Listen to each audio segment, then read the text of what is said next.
All right, hey everybody, welcome back to the next episode of Pawn Shop of Life. I am your host, Brad BCG. My second co-host, Tammy B48, is not with us today because, as I think we've talked about last time, she fractured her leg trying not to step on the dog. So she is not with us today. I do have my co-host, Baby Kangaroo, sitting across the table from me. What's up? And today we have a guest host, a friend of mine, Dave. And today's episode is going to be on addiction. I know there's multiple types of addiction, whether it be sex, drugs, alcohol, nicotine. Today we're going to be kind of focusing on alcohol. Not that it can't come into play in other ways, but just we're going to kind of center around alcohol. So, Baby Kangaroo, how you doing this afternoon? I'm awesome. Awesome? Awesome sauce. Doing a lot better than Tammy with her sitting there with her busted ass leg. Yeah, I know. She's kind of gimpy. Yeah. Well, okay, not kind of. Yeah, I called her peg leg today. That seems quite appropriate. Yes. Dave, how you doing this afternoon? Hey, I'm doing pretty well. Not doing too bad. You ready for us to dive into some complicated life questions and some of the struggles and shit that you've I had? don't know. We could talk about something else, but I mean, if that's what I'm here for, I guess we can focus on that. You know, it's up to you. I mean, just to make sure everybody knows, like, you agreed to this. Like, nobody forced you or anything. Right. Oh, so Yeah. and it's not like I could force him anyway because he's in Ohio. So I'm, go Buckeyes for all you people. People. Don't believe that, people. Brad will find you. He will find you. He has methods. I don't think that Alabama fans are allowed in Ohio. Are you an Ohio State fan, Dave? Oh shit! Here we go. I am Sorry, an Ohio Dave. State fan. I am not one of the Ohio State. I'm sorry. Sorry, didn't mean to open up a can of worms. An LSU fan across from me just said, Oh no, "You're a what?" I am an Ohio State fan. I'm just not one of them. 98% of our fans are complete and utter assholes. Oh, you're not like that girl that from Alabama when they were playing, I think it was Oklahoma in the Superdome, who decided to launch herself over like 3 rows of people to get somebody that she didn't like what he was saying. What? Oh, there's a Oh, my video God. about YouTube on YouTube Yeah, about see, it. Oh my god! It's not just Buckeyes. Oh God, no, no, the they're tide is assholes low, all over the just saying. place, man. Well, that's it. I'm glad. Just Buckeyes are notorious for it, though. Like we are the worst. Us and Kentucky basketball are the worst fan base ever. We really are. Ooh, I don't know. The SEC got Yeah. some really bad fan bases too, man. Yeah, I that's mean, what. the SEC does, but Yeah, that's what I was going to say. I appreciate don't you know. trying to I appreciate you trying to say that you were a good Buckeye fan because I try to be a good Alabama fan, and a lot of people don't believe it. There are a few of us. There's not many. We don't fucking. I've never wanted to salt down a 300-year-old tree or teabag a poor Yeah. Auburn guy passed out drunk or LSU Well, guy, that's whoever it was. Like it's when it just comes to the Buckeyes, I mean, y'all are on. if we win, we set couches on fire. If we lose, we set couches on fire. It's like, all right, cool. At least you're consistent. What are we Yeah, right. achieving here? Yeah, I think the only time y'all are like that Yeah. is when y'all play Michigan, and then That's true. Then Michigan. When it comes to Michigan, it feels like it's. Oh, that's It's like all I'd all say it's rules are out died the window. Like it's it don't a even zombie matter. apocalypse. Yeah. Well, y'all are I- Michigan's bitch right now. Oh shit, yeah. Are we? Oh yeah, yeah. So how did they do in the playoffs? Look, I thought fine and dandy, but when you played Michigan in the regular Look, season, the I'm last just- 3 years, you lost to Yeah, them. and you know what it did? It fueled us. And we took mean, the chip. So Yeah, I sure don't did. know. I mean, that was. Wait, did Alabama? And we lose to call Michigan? them meat chicken, by the way. I don't know if you know that. OSU fans call them meat chicken when we're in season. meat It chicken. Meat comes from our chicken. local radio station. Yeah. Okay. Meat chicken. I'm still trying to You figure that never one say out. their name. Most people say Michigan, and it's shifted to meat chicken. I like Okay, Oh, I'll buy man. that. All right, let's see what we So got. Baby Kangaroo, what's your team? LSU, LSU. Go Tigers. go Tigers. Go Tigers. You're welcome for one of your quarterbacks, just saying. Oh, you mean the guy that got benched at Ohio State, so he came down to LSU, and then I don't know, ran a perfect season and won a Heisman Trophy? Oh, that guy? Joe Burrow. Is Yeah, that he did. he was a bench warmer Yeah. at Ohio? He fucking tore it up. Yeah, they benched him at Yeah. Ohio State. Oh shit. Yeah, yeah. In preseason, we were like, no, we're good. You can just be the backup. And Who- he was like, fuck no. Who was starting when for him to get benched? Somebody nobody remembers the name of. Dave should remember. Oh, fuck. I'm trying to think. We're doing another college football with addiction. I guess it kind of works. You can get addicted to fucking college football like all of us idiots are. Hey, you know what? Here's the thing, though, Dave. It was not the stupidest move in all of football because it was smart as hell for LSU. Your boy, oh my God, Jalen Hurts. No, the coach, Alabama. The new one? No. Isn't that terrible? I can't remember Nick Saban. When Yeah, he was coaching, okay, I wasn't wrong. when he was it was JT Barrett. Okay. Oh, okay. When he was when Nick Saban was I had coaching, to look it up because I was like, wait. JT Barrett, he's got a career in the NFL, doesn't he? Question mark? Sort of. I don't think it's as successful as Joe Burrow's is, but no, God no. Joe Burrow is a monster. He just needs a real freaking team. He really they does. need to give him an He needs a offensive line that protects him too. That's the thing. He needs a line. Absolutely. Oh, geez. No, JT Barrett was at New Orleans in 18, Seattle in 19, New Orleans again in 19, Right. Pittsburgh in 19, and the Edmonton Elks in 22. Oh, he wanted to play Canadian football. Oh, okay. So he is now a coach. Where? In 22, he was the Detroit Lions offensive assistant. Then in 23 and 24, assistant quarterbacks coach, and he is currently the Chicago Bears quarterbacks coach.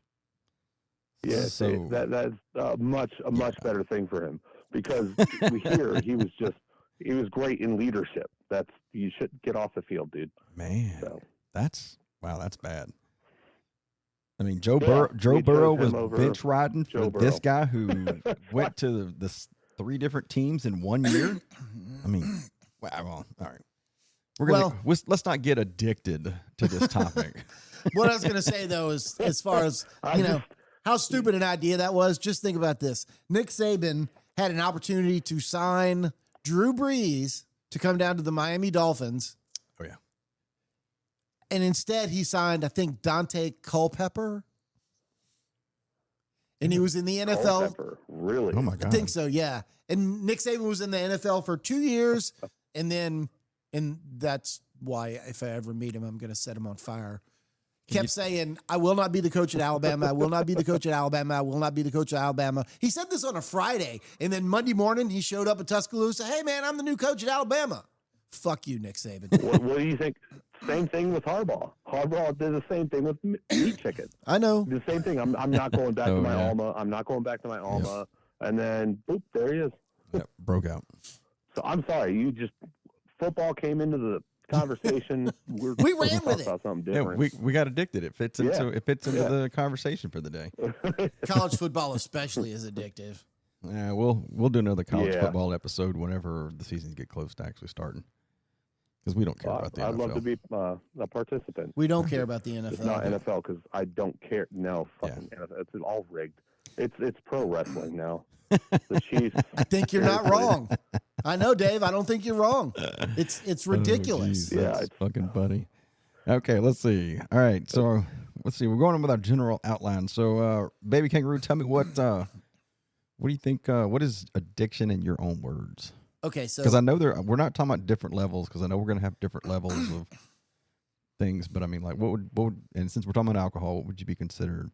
I cheated and looked it up. All right, because that's kind of how I roll. Oh, that's fine. All right, give me what you read. Wikipedia says it's a neurological disorder characterized by a persistent, intense urge to use drugs, or because obviously there are multiple kinds of addiction. Yeah. Engage in a behavior that produces natural reward despite substantial harm and other negative consequences. All right, Dave, what would be your definition? I would not say neurological. Neurological explicitly puts it on the brain, which it's not. I would say biophysical, because there were, countless times where my body needed it too. It wasn't just my brain. So I would say it's a psychological. Okay, I misread that, Dave. It says neurophysiological. Oh, physiological. Okay, yeah. Neurophysiological. Okay. Yeah. Yeah, to your point, that's what you were trying to say. Yeah. Yeah. That would be appropriate, I think. Yeah. But it's just it's that and an affliction that you can't get rid of, you can't shake, and it's like I call it my dark passenger. Called it that for years. Dark passenger. All right. Let's see. All right. Yeah. So yeah, addiction. I guess I always do the layman's thing. It's just like something you need to function day to day that you can't seem to do without. Because I mean that. Right. I mean that's like I said. I always do layman's because I just try to put it with easier, whatever it is, because that's just the way I roll. I don't like trying to get technical. Baby Kangaroo loves the technical bullshit that drives me nuts. I don't know why we're friends. Well, that's actually Because yours nobody too, else likes you. Oh, that might be true. Dave likes me. Mine, I find. And we're talking to Dave about addiction. Who likes you?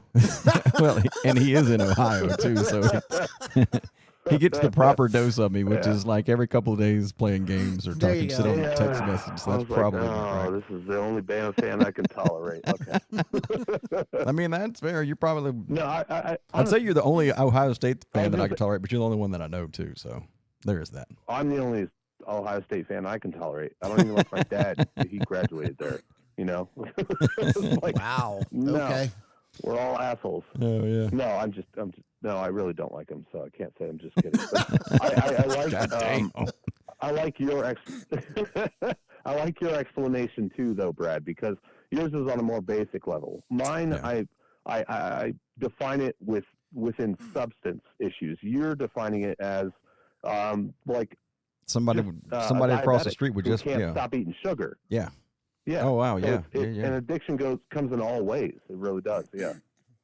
Actually, it's interesting that you say that, Dave, because I noticed something because both of my parents were alcoholics, and my dad was what was considered a functional, No and my mom was That's and what I called myself for recovering. years. And my mom, once she gave up alcohol, she wanted sweet stuff all the time, and she said, "Yeah, it's because I'm not getting carbs from alcohol anymore, so my body still wants the carbs in one way, shape, or another." And that's Did where she- it comes to the Did she the get bio, fat when she the stopped? bio part. Yeah. No, Really? because she wouldn't eat a whole lot. She would just want something all the time. Oh, just to kind of take the edge off, kind Yep. of thing. Okay, all right. So obviously, Dave, your thing was alcohol. How long? Let's see. I'm sure that you were just like everybody else, or most everybody. You probably drank in your younger years, and it wasn't really an issue. But how long ago? No. How long ago was it? That's Because I know you went through a couple of struggles. Stopping and starting, But like when did you think that you were, since it's 2025, when did you think you were actually addicted? And like, when did you realize you had a problem? Like, when did you start? And then when did you realize you had a problem? so my story with it is really odd. And whenever I talk about it in AA meetings, I feel alienated because nobody has my same story. My story is I used to drink 6 times a year. That was it. Once every 2 months, go out, run a $300 bar tab, and that was it, you know. And then it became a Friday night thing. I did it while gaming. And then it got fully intertwined into me gaming, and I got a collections job where I worked early Monday, Tuesday, Friday, but late Wednesday, Thursday. So Tuesday night, I didn't have to, go to sleep early. So I was like, oh, cool. I have 2 days a week I can do it. And it went from weekly to twice a week. And then I found out I can do it during shifts and still function. So it became just a daily thing, and it seriously just snowballed out of nowhere.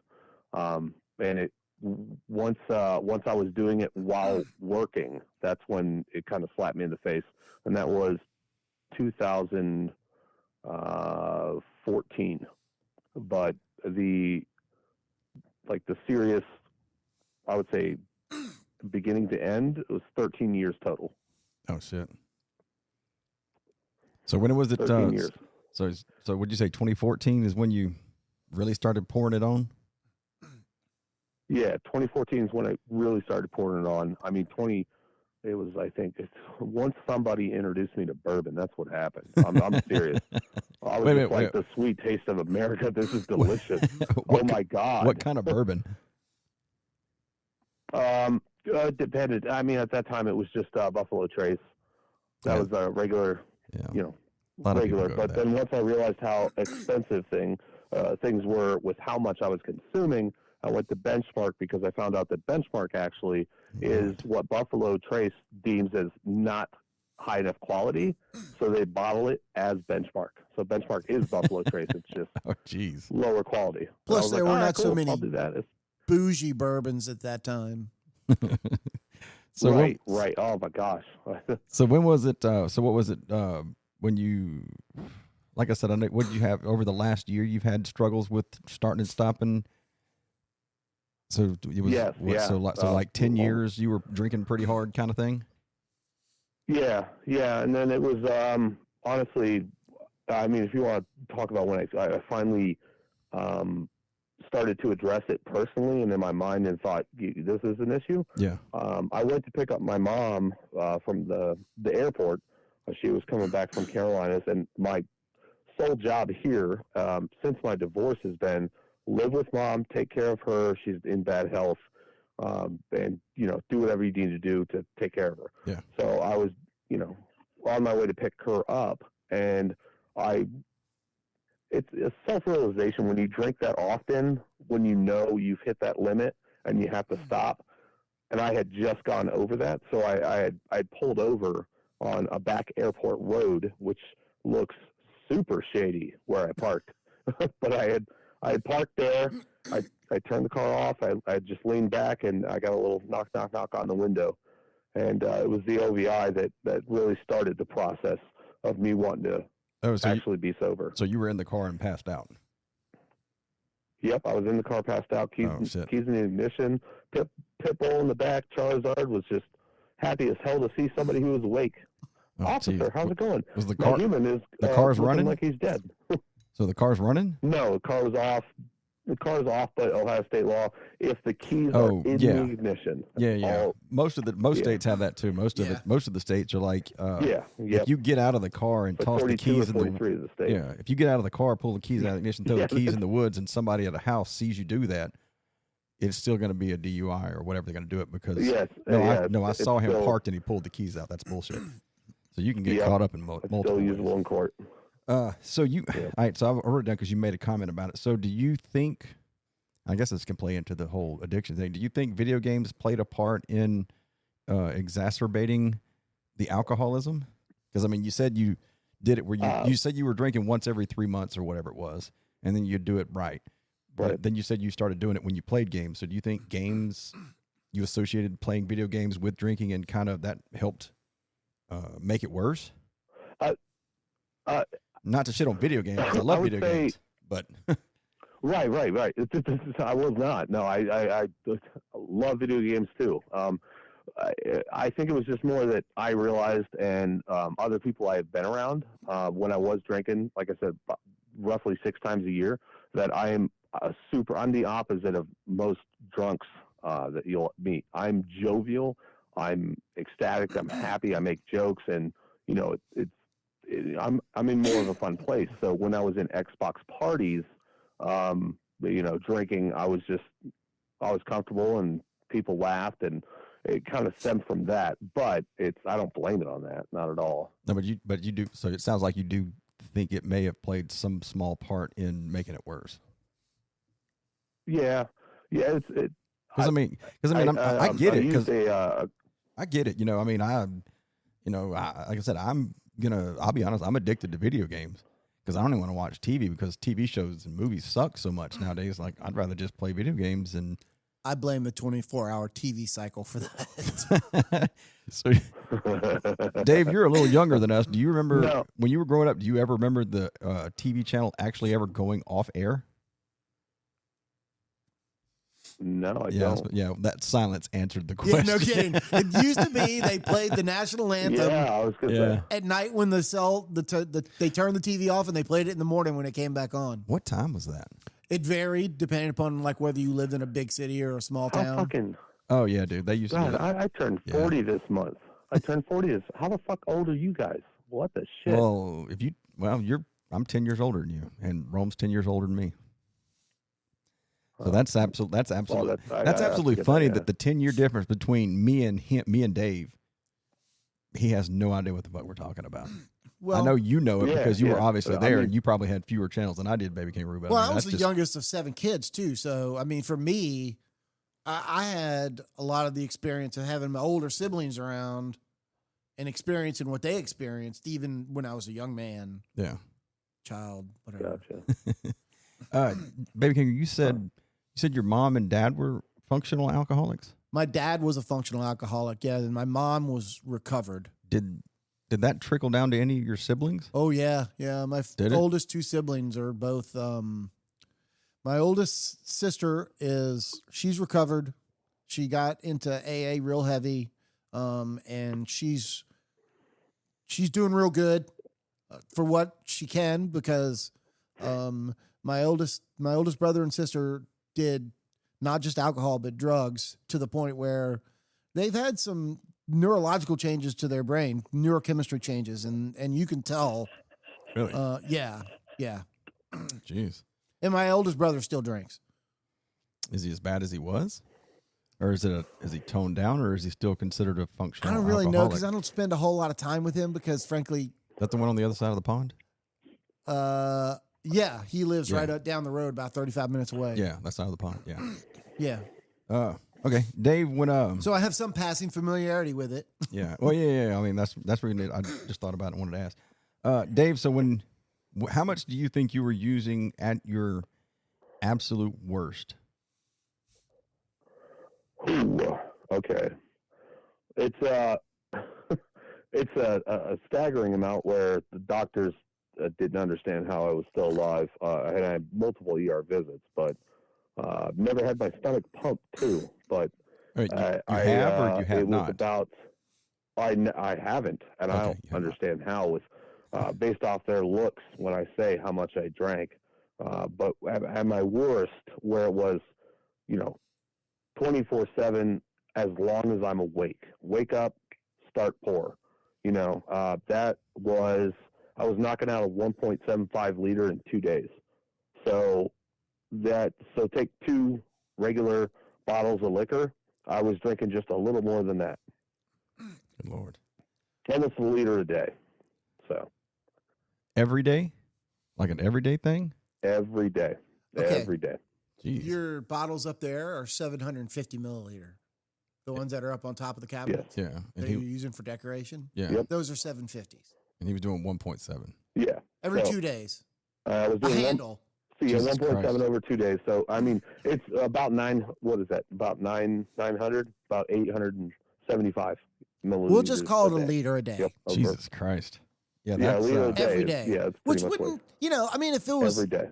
if it would be one thing if, okay, I'll just put this in context. I used to go to a race in Florida called Sebring, and it was understood when we went, there was going to be Good. copious consumption of adult beverages. That was just, we knew it. That's a good course. So, have you been there? No, I just I've played. I'm a gamer. Oh, okay. I played Forza. So yeah. Okay, well, there you Yeah, go. I like this. I like this. So, Yeah. we knew like for one day, okay, maybe one day I could drink a liter because our joke was, well, you can't say you drank all day if you don't start in the morning. So, I mean, we would start in the morning drinking Bloody Marys or screwdrivers or whatever and go through the entire day. So if I start at 9 in the morning oh yeah, and I go until midnight, yeah. that's totally doable, but Yeah. I couldn't do that every single Yeah. day. You know what? Honestly, I can give you the exact comparison for shot to shot what it is. That's 23 shots a day. 23 shots of 40% alcohol a day. Good Lord, how many hours do you estimate you were awake in the day though? Um, Because if you're awake for 12 hours drinking, I that's mean, 2 shots an hour. I would say 14 and 10 is about right. Because after you sleep for about 2 hours, drinking at that rate, you wake up kind of hazy and going, my body is starting to ache. I need more. Oh, So geez. that's say about 14 and 10. Going through withdrawal. Yeah, that's definitely it. Yeah, I mean the withdrawal, like, It's not mental at that point. At that point, it's physical.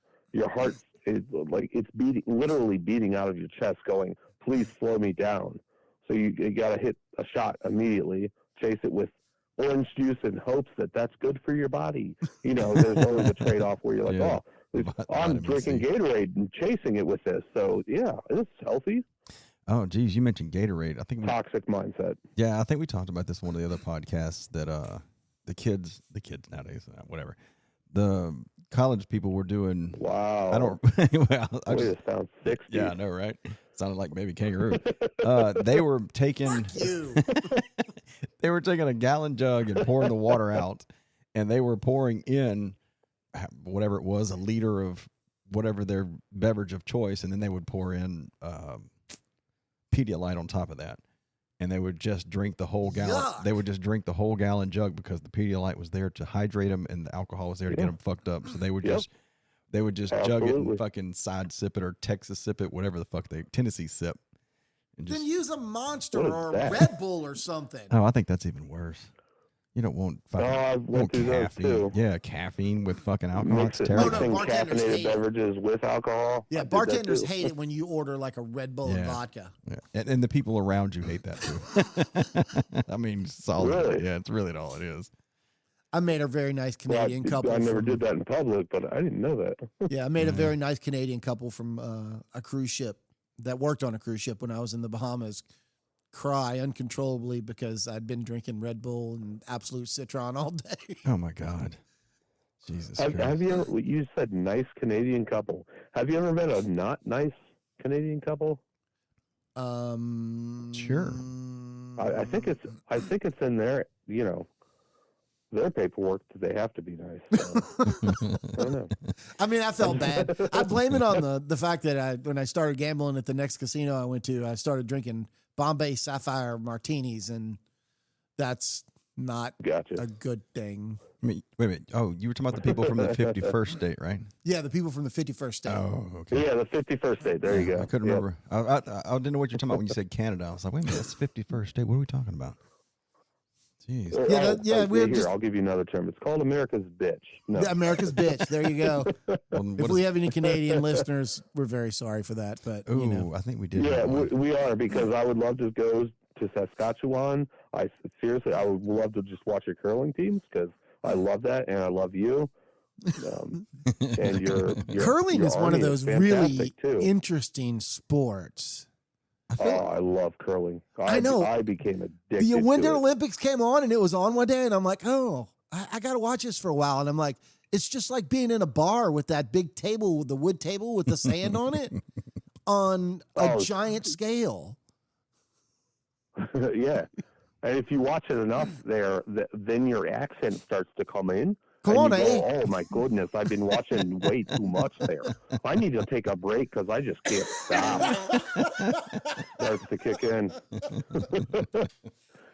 So I have a brother who used to travel internationally for work, and he went to Nova Gotcha. Scotia, and he got stuck there for a week because of weather. Because, Jeez. well, he did training, and they wanted him to come up in the wintertime to do the training, right? Oh God. And because that was when it was their slow time for them. So he got up there and he got stuck think? with the weather. Yeah, no kidding, huh? And he said every night he was watching the Queen of Hearts curling tournament.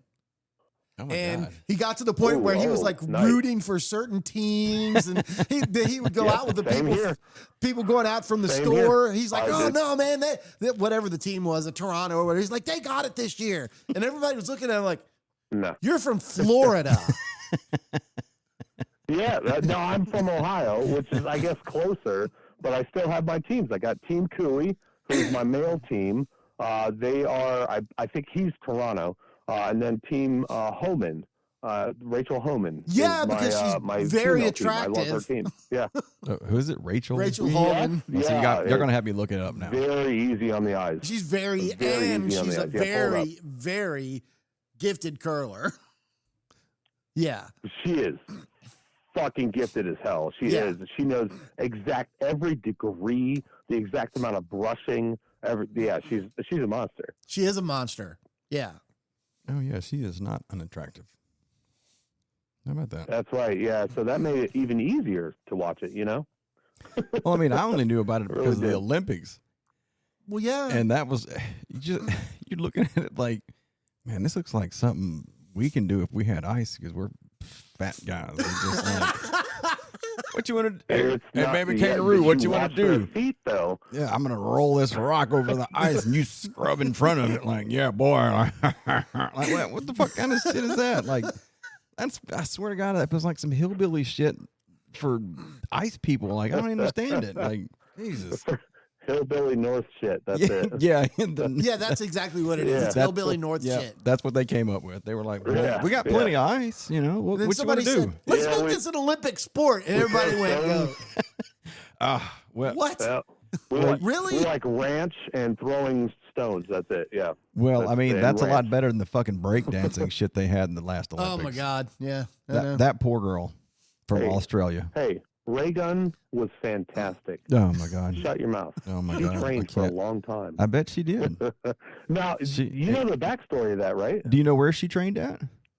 The Looney Bin. That's It's, that's exactly what it was. no, a fucking crack house. Legitimately, though, do you know the actual background of it? I saw a little bit, and I Yeah, I saw Australia- some of it, but it so was just like if Australia that's put what you so came many- with, like I just keep seeing American Well- break dancers in the fucking 80s with the cardboard boxes broke down, laid out on the concrete and doing what they do, and no 80s person I ever saw in America did anything like she did. Yeah, But there was no. She looked like a salmon out of water. Yeah, Flopping, but yeah. the whole reason that she won for the country and then proceeded to be in the Olympics was Australia put massive guidelines in place to where none of the actual breakdancers who were experienced would want to go through all this paperwork, all of these standards, everything they had to go through. The hoops and bounds they had to go through was ridiculous. So she was one that said, "I don't care. I think I can do it." And She was went terrible. and did I never all watched the paperwork, video. but it was she was, and that's the best person of the group of people who are willing to go through everything Australia put in place to say you can only represent our country if. Yeah. So most of the really good breakdancers there said, "Well, fuck that. I don't. No, I'm sorry. I'm not going to represent us then." I mean, I can understand not wanting to go through the red tape kind of thing. I mean, I really do. Yeah, but the But- red tape was massive. No, and it usually is, but it's just if there was a shit ton of red tape to go through, and I I was, wish I hadn't watched that. yeah, I know, right? Yeah, it's that bad. It's but going to be there forever in my brain. Yeah, but I mean, like if I'm the guy, Yeah. if I'm the top guy in Australia who's making that decision, and like this is who this is the only person who's came to me that says this is the where best I thing that agree. got to that red tape. I would be like, all right, cool. I'd go. We are not entering we're not anyone doing that in the. event. Yeah, we're not doing it. It's just it's out. Like I mean, that she's responsible for acting like that, and whoever the guy that made that decision, he needs to be flogged. That's all that it fucking is. And be like, hey, Phil, come here, Phil, Australia guy. Yeah. We're gonna talk to you, buddy. That's what you let through. Yeah, you're fucking fired. You're never working here again. That's just. I swear to God. All right. Jeez, that's so fucking terrible. So I blame it on Joey though, because he's he's from Australia. The So fucking kangaroos. I swear to God. the fucking kangaroo. It's his fault. Okay, we've varied. Yeah, we're Far a bit enough. off the channel. Huh? All right, let's see. All right, we're going back. All right. Like you're not going to try and say that we haven't done that on pretty much every single one we've done. No, we veer all the time, but I mean, as long as we get on topic about what we're You trying know, to we do. say squirrel. Squirrel. We're very Yeah, what's well, it, ADHD. people love tangents. People love branches. Yeah. Oh no. I mean, it's good stuff. No. We're weaving. We're gonna call. Oh, yeah, we're gonna call. that's what it's called. yeah, Right? We're gonna call it the Trump thing because we're gonna weave. We're still going to come back to where yes. we're going to make Dave uncomfortable. Yeah, we're still. Absolutely. Okay, all right. Yeah. We know. All right, We cool, hashed this out cool. ahead. We hashed this out ahead of time before we even got here, and you said you were all good with it. All right, so let's see. All right, No, so, I cried. I bit a washcloth in a cold shower, and I was crying like a bitch, like Davy Cross you were in from Arrested Development. It was bad. you were in the fetal position in the cold shower, just crying, Yeah, sobbing I was. uncontrollably. Yeah, I was like, fucking Brad, asshole. Alabama beat us that one year, and now he's making me do it. You fucking jerk. He's a terrible Alabama fan. He's making me talk about my life. Fucking Alabama's beat us way more than we beat them. So Have they? we've gotten used to it. Have they? Alabama? Yeah.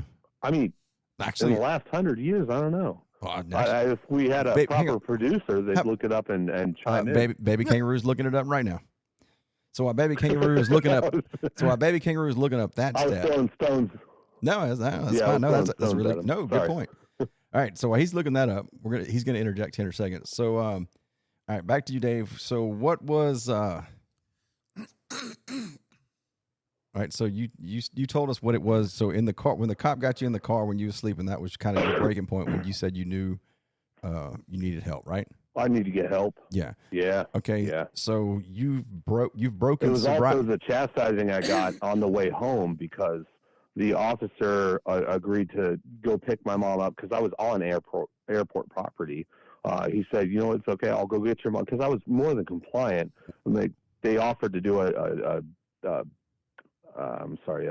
field sobriety test. Yeah. And a breathalyzer. And I kind of, this is probably the saving grace of the evening is I went, you don't have to do that. I'm drunk as shit. And they have it on camera.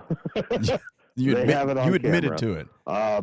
You admitted I to it. absolutely admitted to it. Shit. I was very calm. I said, whatever you need me to do. I respect officers to the nth degree. I live next door to a detective for Columbus Police Department. I'm across the street from a sheriff, a deputy sheriff for Ohio as well. I respect them. I love what they do. So I'm not going to bullshit them. You know, mom would have been more angry if she saw that body cam and saw me trying to get away with it or lie. So, you know, I definitely didn't. So they picked mom up and she got in the car and they said, you know, we're not even going to impound the car if you can drive him home. So I didn't even get arrested. They went and picked up your mom and then took her back to your car and let her drive you home. Yep, they did. Yeah, they picked Really? my mom up from. Yeah, they drove up, and she's. I can only imagine because I wasn't there, but I can imagine them pulling up, and then she's there with her luggage, going, "Are you sure, Joe Barkukas? That's who you're looking for?" Jeez. I don't think I'm the right. I don't know any other ones, but okay. Yeah, that's me. Wow. But it was the drive home. Like I'm sorry. I never would have thought cops would have did like that. Yeah, that's great. Okay. I don't run into cops like that. That's some good cops. Yeah, that's true public servants. We have patches in Ohio. Yeah, we do. We have patches in Ohio where they are just honest, good guys who are just like, or good. I'm sorry, guys and women, good people who are just trying to keep the streets safe, keep the neighborhood safe. And those patches, I luckily was right in the center of one of them. That's crazy. So it was the drive home, though. That's when I actually decided I need help because the I don't know, the tongue lashing that I got from my mother while being over 30 years old was the most, I don't know, it made me feel so small, you know? It was just like, oh my God, I'm going to get spanked when I get home. I'm sure. Like, it felt like I was a kid again. Yeah. It was just like, damn. But that was definitely the time. It was that, it wasn't, you know, the whole experience with the sobriety test and all that. It was the drive home where I just felt like I have failed my mom. Yeah. You know, I've made her think that I've amounted to nothing. And I'm supposed to be taking care of her at this point. So, yeah, it was that it was a huge breaking point. It didn't stick. Yeah. It took some fighting back, but yeah. Yeah. What year was that? Oh, that was 23? September. Wow, 2.5 years ago. 23? 22? Yep, 23. 2.5 years ago. Yep. All right. So that was fall. Yep, fall of 23. So you've obviously relapsed. You relapsed since then. So what was it that caused you? Because obviously, you know, you had that incident. That was a light bulb going off over your head. What broke you to go back to drinking again? Honestly, at that point, and I've tried to think about this question, and multiple times I've been asked, and I always equated it to during that time, in that moment, you think, "Holy crap, I'm really fucking up. I'm everything's in shambles. I now have an OVI. I'm losing my license. I don't know how I'm going to get to work. I'm making my mom lose her mind." And the very next day you go, "Oh, I'm okay. That's fine. I can function." Functioning alcoholic are the two worst words ever. And it's, Baby Kangaroo was talking about it, where his parents were functioning alcoholics. It embeds the thought itself is embedded in the back of your head that you can handle it. It's okay. Drinking all the time, bad, but I can drink a little. The relapse alcoholics can't drink a happened little. numerous times. That's the thing. You fool yourself into thinking that you can. Exactly. Not even a swig. That took me even longer. So yeah, it's I went up and down with it, but I will say that once that happened, I did actually commit, and that there was no court Band-Aid or anything like that. I just decided, well, in the back of my head, I thought this will look good on paper, but it was beneficial to me. I said, I'm going to go ahead and submit and go to rehab. I'm not. I did a 7-day before where it was just detox, and I decided, I'm going to do the full 30 days. I'm going to go ahead and do it. So you had because I think what is it like? You need 24 hours without it for your body to honestly not crave it, and everything after that is mental. I think it is. God, no. What? No. Where did you pull that from? I mean, it's nicotine. It's 48 hours. Actually, a hospital won't even take you in if you're trying to enter yourself for a hospital detox. You cannot. You're not allowed to drink for the previous 48 hours. Oh, geez. You can still have a BAC after 36 hours. I mean, with the way it sounded like you were drinking, yeah, absolutely. Well, yeah. I mean, if I'm a fucking tank, yeah. Way to go, Frank. Frank the Tank. That's for those people who don't know, that is a old school movie, and the name of the movie is Old School reference. Dave, here's what I'm going to do real quick. What I'm going to do is I'm going to pause you.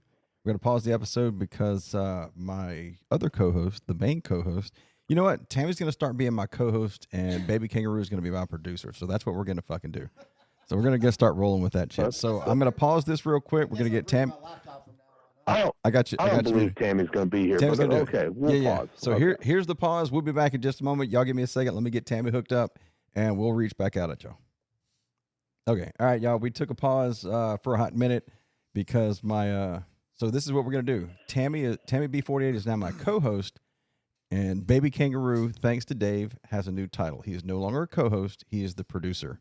So he is now the person to ensure that we keep moving forward and have correct information. So we're going to use you in a different realm now. That Brad, since in one of the other podcasts, Baby Kangaroo said, "I'm here to support you." So now this is the support that I need from you, because we already had a conversation the other day that we're not very thoughtful people. So now I'm telling you, Baby Kangaroo, this is what I need from you. I'm pretty sure I'm not going to be able to fix that about you. There's a lot of things that people can't fix about me, but okay. I'm just telling you, this is what I need. I'm telling you exactly what I need from you. Full disclosure about today's podcast, I do not have a computer with me, so I can't look anything up except for what's on my phone. So I'm limited. But in the future, I will bring my laptop with me. Yes. You don't have encyclopedias? Aren't you like 85? Hey, Dave, I mean this in the nicest way, but you can kiss my fucking ass. Yes, I'm old. I know it. I wish you had a library in your house with encyclopedias. You know who Britannica is. I'm sorry. You know who Britannica is. I think they were friends in elementary school. When I needed to do a report, I would go to Baby Kangaroo's house and Oh borrow my his God. encyclopedias. Oh my God. Yeah, I was like, would you like my bibliography? It's titled Baby Kangaroo. Man, Okay, I've heard a lot of cuts before, man. That full was really disclosure, deep. when I was growing up, we did have encyclopedias in the house. What volumes? Well, They were like- too. We had like 20 of them. You Did had you- all the volumes? Did you only Yeah. have volume V Yeah. and looked up Vaz difference? No, we had all volumes. Mount Vesuvius. Vesuvius. That's a Mount friend's Look, recipe. man, you That's laugh. it, that's The it. internet didn't exist. Okay, we didn't have the world of information at our fingertips 24/7. Okay, you know what? That's a really interesting point. So does that mean Encyclopedia Britannica missed an opportunity to be Google? Well, I think what the opportunity they missed was to be Wikipedia. But it's faxed in Yeah, encyclopedias. Absolutely. But Yeah. Wikipedia is editable by the Right. Not public. anymore. It's not. No, they pulled that ability. You cannot go in and edit Wikipedia any longer. Really? Yeah. Yep. That's Is- gone. Is that why It's you, gone. whenever you go there, there's always the little thing saying, "Donate $20." Yeah, fuck those guys. I mean, I'm not going to donate. I mean, when you read their when you read the postings on their website, right? It's clear fuck that they're a those guys. left-leaning entity. Well, here's the thing: if Well, they really are, yeah. if Wikipedia is like, "Hey, we need $20 to fucking be able to stay afloat," my first question would be, why don't I take that fucking $20 and go buy Britannica's encyclopedias A through D? And $5 a piece instead of donating to you fuckers. I got it on paper, bitch. I'm only 20 years younger than you, though. And honestly, like 20 years younger than I David remember a Cameron. time where we had salesmen that showed up on your doorstep, knocking on your door, saying, "Do you have the newest edition of our encyclopedias?" You So remember that? I understand. You remember that, though? Yes, I do. Oh, shit. They Yeah. were expensive back I then was too. born in That's why not No, very they were many. very Oh, expensive. yeah, they were expensive, but Mom super was very, expensive. very stern that we need to have the newest information on our bookshelf. And at Dad's house, I think we have four sets. Four full sets, full too. sets? Full sets. Yep. Four full. That means Well, yeah, because that, they kept getting updated. yeah, but that means that they were rich Yeah. because they were $50 a book, Oh, there were more than according that. according to the TV show Friends. They were so expensive.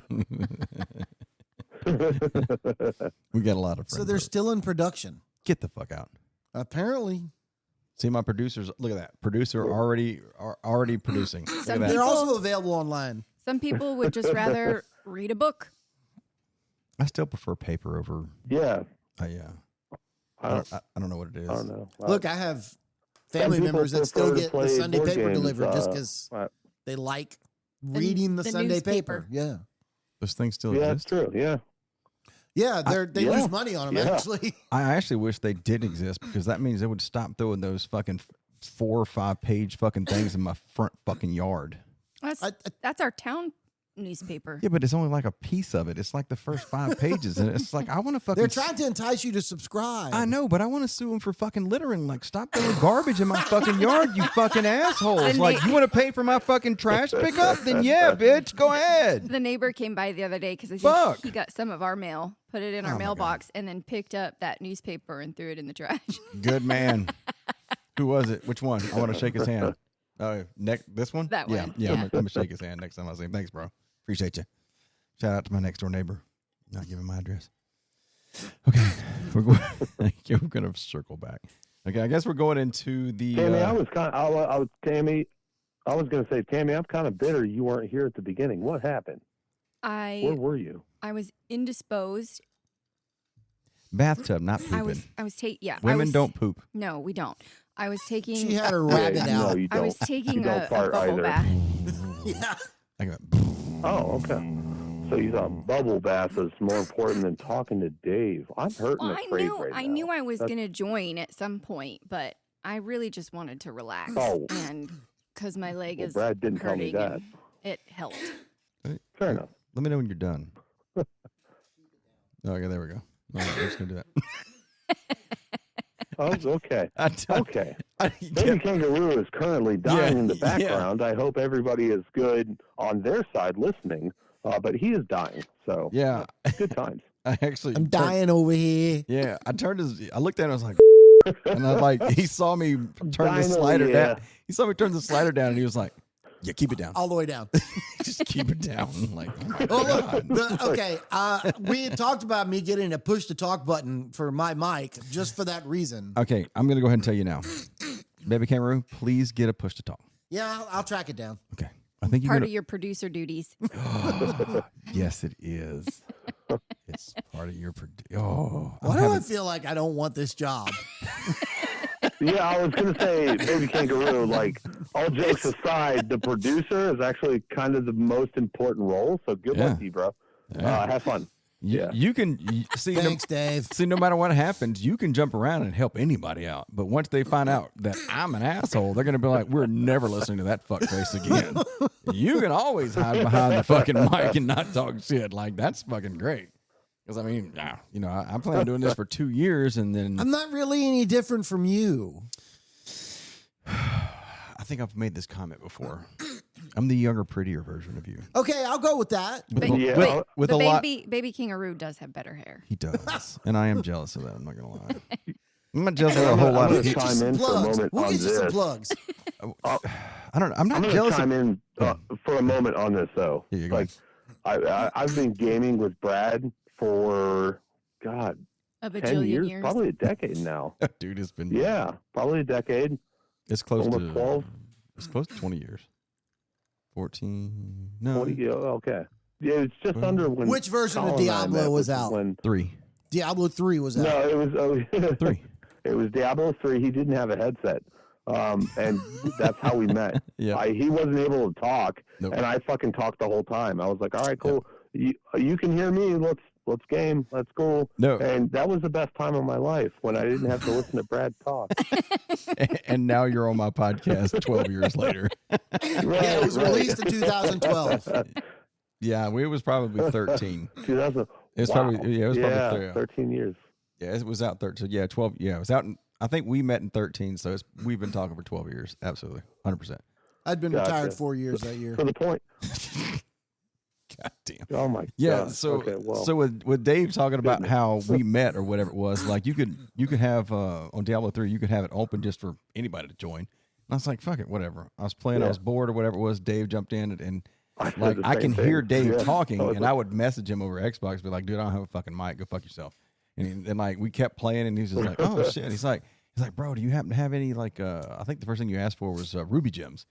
And I was like, sure. And I dropped gems. I dropped gems. like 100 of each or some shit. He was like, what the fuck is this? I fucking lost my mind. Dave, I had just found out about how to dupe in Diablo 3. And it was all with the mail system because there was a mailbox where I could, like, if I. Right. Yep. Yeah. So I used to be able, like, if my whole friends list in Diablo 3, if I'm playing, it would randomly drop a gift box for one of your friends. So you can go to the mailbox and mail it to your friend. And then your friend would be like, oh, shit, I got mail. Literally, oh, well, I got mail. I got mail. And then You walk got mail. and then you walk over to the mailbox and look and be like, you open it up and it's like a goblin cache in like Diablo 4 kind of thing. But the thing Dave didn't know is I had just found out how to dupe. And it So how do you dupe? in 3, it was. And I had no idea. It's cheating? I thought it was Oh, yeah. fucking It was- twisted. Okay. Yeah, it was- There's it a game was- in the system. It was a hack. Gamer ever. Yeah, it was a hack of some sort, and then they never fixed it in 3. I But think then when 4 came out, there was no way you they could took do that. yeah they took away the mail system entirely. Yeah. But all it was like it was like a button combination. Like you would put whatever you wanted to send to your friend in the mailbox, and then you would You had hit to press them real quick, too. send and the back button at the same time to back out of it. Yeah. So the computer, the system would That's say send it, and you just freak out, wouldn't know what the fuck to do, and it would just send it, and then you would keep your shit. And I found that out because Meanwhile, I was in the kitchen baking cookies because I thought I fucking met Santa Claus. I was like, Jesus Christ, this guy's dropping a ridiculous amount of items for me. Oh, this is Santa Claus. I lost it. it was chocolate chip, so I appreciate that too. And then That was fucking great. then you were able to do it with money too. So then all of us were like instant millionaires. No, we were trillionaires. We were We were trillionaires. trillionaires. Yeah, we had a lot of Yeah, money. we were trillionaires. Yeah. So I dropped a bunch of shit for Dave, and then Dave was just shit giggle happy. And the way I found the guy who knew about it. Yep, you're my friend. You're my friend for life. That's all it fucking took. That was it. That was instantly it. You were friends for life. And then we got a headset, and really, 12 years later, from Alabama, and I was like, "You're dead to me." It's. And I mean, it's funny. It's like, seriously, I've known him for 12 years. Like, that doesn't even fucking make sense. Never met him in real life, but talked all kind of wild shit online. Right. But the fucking guy that I learned from fucking duping was absolutely. like, I had something, and he was like, and it was like 0.1% better than what he had. And he was like, dude, he's like, I'll just fucking give it back to you. And I was like, and like in Diablo 3 at the time, like it really mattered. And I was like, you're going to rip me off. No, you hoard your stuff. Yeah. And I was like, dude, you're going to rip me off. And I was like, fuck it, whatever. I play enough. I'll probably get something comparable. And then he fucking bling, bling, dropped both of them. He was like, you can have them both. Because he duped it right then. He sent it to himself or some shit. And he was like, there you go. And I was like, what the fuck? He's like, you want me to do it again? And he fucking did it again. And I was like, what the fuck? I was like, bro, you have got to tell me how to fucking do that. And then he told me about the send back button real quick. And I was like, oh, it works. And as soon as Dave got back on, I was like, bro, what do you want? Boom, boom, boom. And dropped all kind of shit. And then Colin, Dave introduced me to Colin. Then I was like, bro, you want some shit? Boom, boom, boom. And he was like, what the fuck? And I was like, it's awesome. And then I started playing. But this is when I started playing, it was when I didn't have my own Xbox and I played on yours, so we had you had to like literally be. Oh, that's right. Yeah, I had to follow him, and he would just drag me the fuck along on the same screen. Yes, but I mean, it worked. And they often said that too, dragging Tammy. Dragging Tammy. Yep. And the thing was, they didn't have greater riffs when you started. So when you started, there's no greater riffs. So we started in like Act 3. And then went all the way to the end, and then fucking reset the game and went back to Act 3, and just kept rinse and repeat. And then they was like, "Oh, well, here's greater riffs, y'all. Sorry about that." Okay, we're getting. Anyway, we're getting off Look at track. that. What do you say, producer? Well, I'm curious There though. I want to ask Baby Kangaroo, when did Halo 3 come out? Because that's when Colin and I met. So I'm just thinking about like how we actually came to be acquainted with each other. Dave, Diablo 3 was obviously Brad. Dave, I'm glad you asked that because the first thing he did. 2007. My producer grabbed his phone. September 25th, 2007. 2000s. Mm-hmm. So you think you know? Oh my god! You think you've known Colin since 07? It was 2008 because I was in Detroit then. Yeah. Wow. So it's 18 years. Holy You known crap. Colin? I retired the year after that in 2008. Yeah, you're old. And you've never. Yeah. And now you're a producer. You still, Dave. You still haven't met Colin in real life yet. No, they met. He has offered, obviously, because he knows that I'd have to pay for a plane ticket, go over to see him. That's why he's offered, because he knows, or he feels like it's not going to happen. But I'm gonna book a ticket one day, and I'm gonna show up and go, "Hey, you told me to show up." Oh, see, he's never met him either. Jen. Have you met Colin in real life? No. I had another friend of mine. I had two other friends of mine. I had Nope. I was thinking of Brandon Corax. Mm-hmm. I was thinking of him, and he met the other nerd guy that actually the only picture Corax and Blades. Oh yeah. Blades. Yeah. They met in real life. Bleglades. He spelled it really. He spelled it- Blades really weird. BLEIGH. And then, dude, I was like, weird. Bleglades? Who's that? Yeah, they met in real life, and the I'll only be honest. the only picture I have of Blades was him in a Snake Eyes costume. Oh God. Because Brandon sent me that picture, and I was like, "Bro, what the fuck is this?" He's like, "That's fucking Blades," and I was like, "This motherfucker he's a geek bigger than me." Colin Shit. actually ties into our main conversation, though. Colin had to deal with me during my hefty years of addiction, my beginning years too. Oh, you mean when your character would run up to a wall and stay there forever? And then all of a sudden we'd hear snoring, and Dave would be passed out. I wasn't going to be specific, but yeah. I'll be specific. Yeah, that's a really good point. He got to hear the snoring, and Gunner, his dog in the background, was like, well, okay. Who's got a dog? Why don't maybe you just leave the party? Yeah, oh my God, the Destiny years was so hard with you.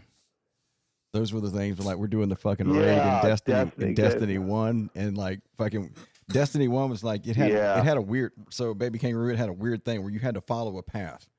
And you had to go from like almost kind of like in Diablo 4 thing that you hate, not the Undercity, but the other thing. The but Citadel. insanely Citadel, yeah. harder. Fucking hate Like the you had to Citadel. So like, just do what you're fucking told and follow this. yeah, Like yeah. So it was like run from light to light, and you had to fight off mobs, and the light would, you get here to this light, it would pause for a second, mobs would come out and attack you, and then Dave's character would just all of a sudden run into the wall and would just keep running. So you could tell, you could imagine like Dave with the controller in his hand with his left thumb on the up button running, and him passed out like drooling. What did you say, Dave? Drooling or some shit. Like it's just like, Dave, are you there? Drooling all over my chest. Like, Yep. I like pineapples. Yep. Those are on trees, right? Yeah. Yep. We're all like, Dave. And Dave. they're like, Dave. you're kind of part of a team right Dave. now. Dave. Right, Dave. It was like it never stops. It was like, oh, somebody boot this motherfucker. We'll run it without him. Fuck it. Or we'd let we'd let you die and just nobody would ever. And arrest nobody you. would, revive you. We get to the next point. Dave's character is just runs to the LFG. nearest wall with his finger on the up Just button. LFG Stop, every time. dude. Colin had to live on LFG pages, looking for group pages. he did because he dealt with me. No group making Well, shit. he's You a had to- patient dude. No group making shit. You had to look on the interwebs. Interwebs. The Yeah, interwebs. and you couldn't just like upload it. Wow, I sound like Joey right now. I know. Yeah. You couldn't just like post something on Facebook. You had to actually go to LFG sites. Yep. Yeah. Oh yeah, that's right. Destiny looking for group.com or some fucking weird shit. Okay, Something like that. Yeah. Okay, let's circle back because we'll also have a happy hour where we'll all get together and talk shit.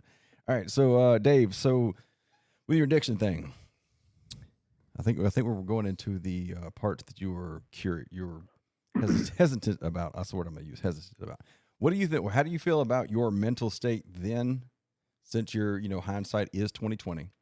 What do you think about your mental state then and now, comparable to life? I guess life in general, and I guess you have a better outlook on life now, trying to move forward, not having such a strong addiction. Because I honestly don't think anybody ever really gets over it.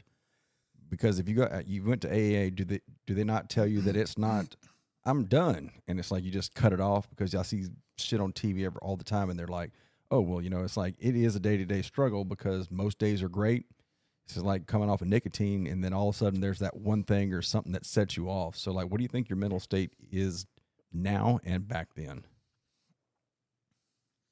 Well, honestly, it's very loaded because you mentioned something that makes me want to think about two different things.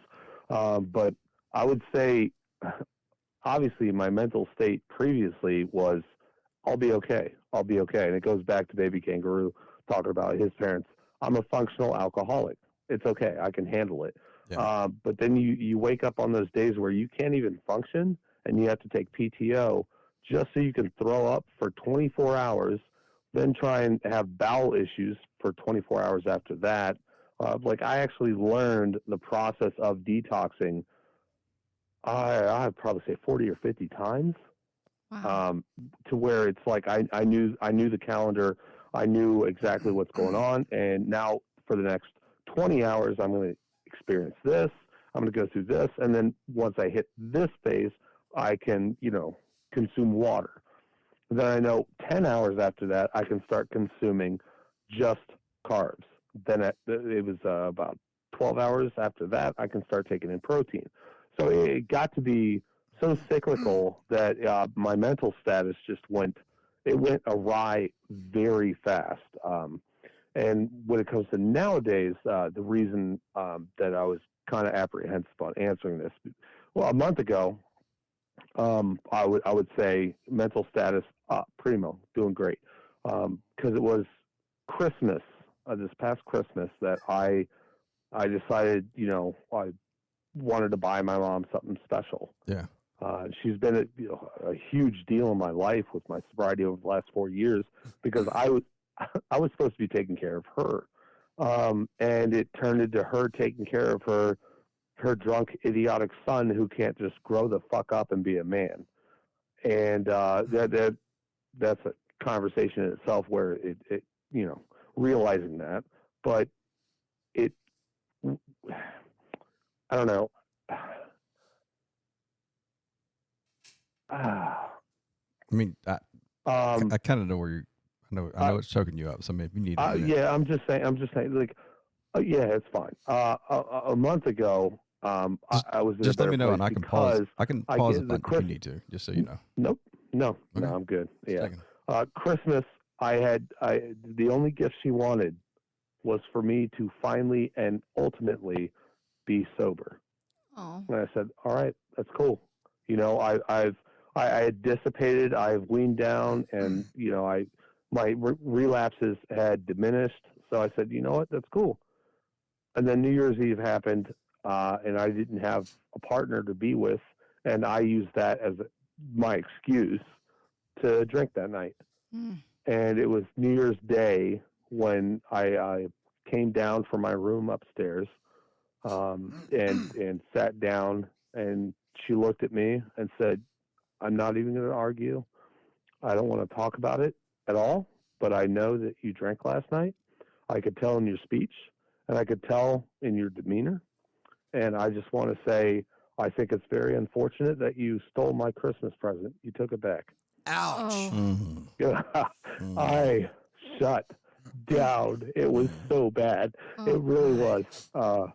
But that just smacked me in the face. It was something you needed to And hear. because of that, Yeah. it really was. And this mom Yeah. knew best. Yeah. she Yeah. always does. It's I'm a mama's boy, you know. Yeah. But it just that hit home, and I said, I know I've given you many promises and failed and tried to explain or lie about them or whatever. But I'm telling you right Sugarcoat and now, gloss it over. January 1st. Yeah, Mm-hmm. but I did that all the time. I get it from my dad. He has borderline personality disorder. So he's a master of manipulation. That's why I've always been amazing in sales. But I said, as of January 1st, I'm going to dial it in. I'm going to live by one thing that I took from AA meetings, and it's I'm going to set this new chapter in my life. It's the biggest thing you can take. Please, anybody who's listening, honestly, my next chapter of my life. You need that. You need that. Mm-hmm. You need And it you're at going to all own that times. next chapter of your life and not have it be written because of your disease, because of addiction. Absolutely. Yeah. Absolutely. So, And the reason I say a month ago is because my mom just passed 2.5 weeks ago. Mm-hmm. So the one, you know, fighting for me so hard that has passed, and now it's actually kind of boosted. It's absolutely boosted. your My resolve to desire want to kick to Stay sober. Absolutely. Yeah. Like I don't want it to be in vain, you know? Yeah.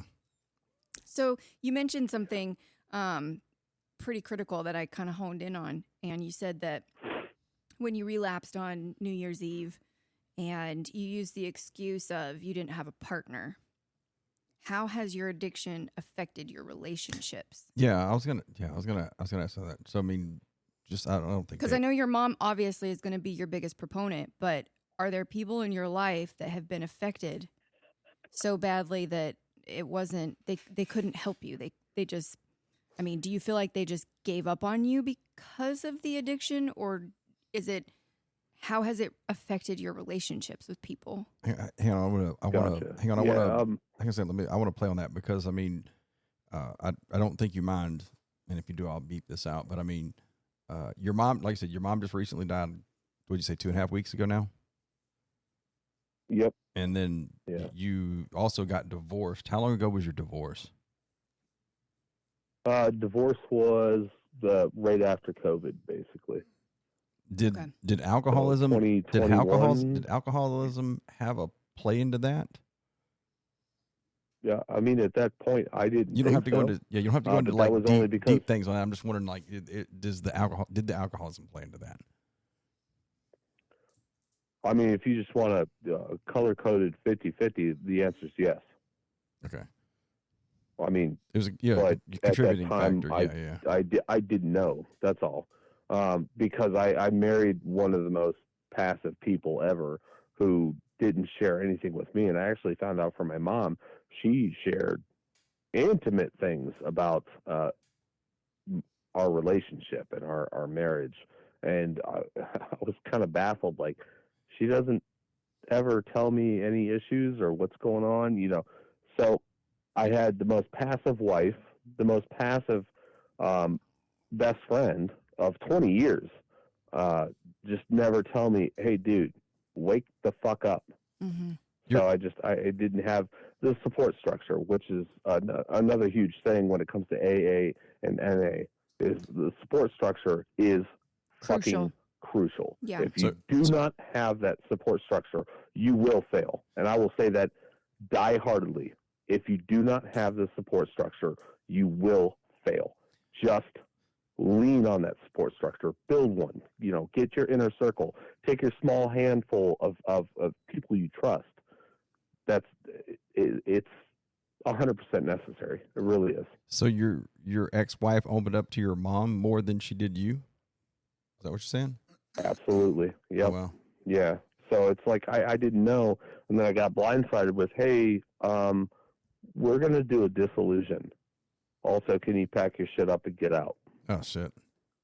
That was it. Yeah. It was. And I was like, what? I mean, what's wrong? Then I got the details. Oh yeah, that sucks.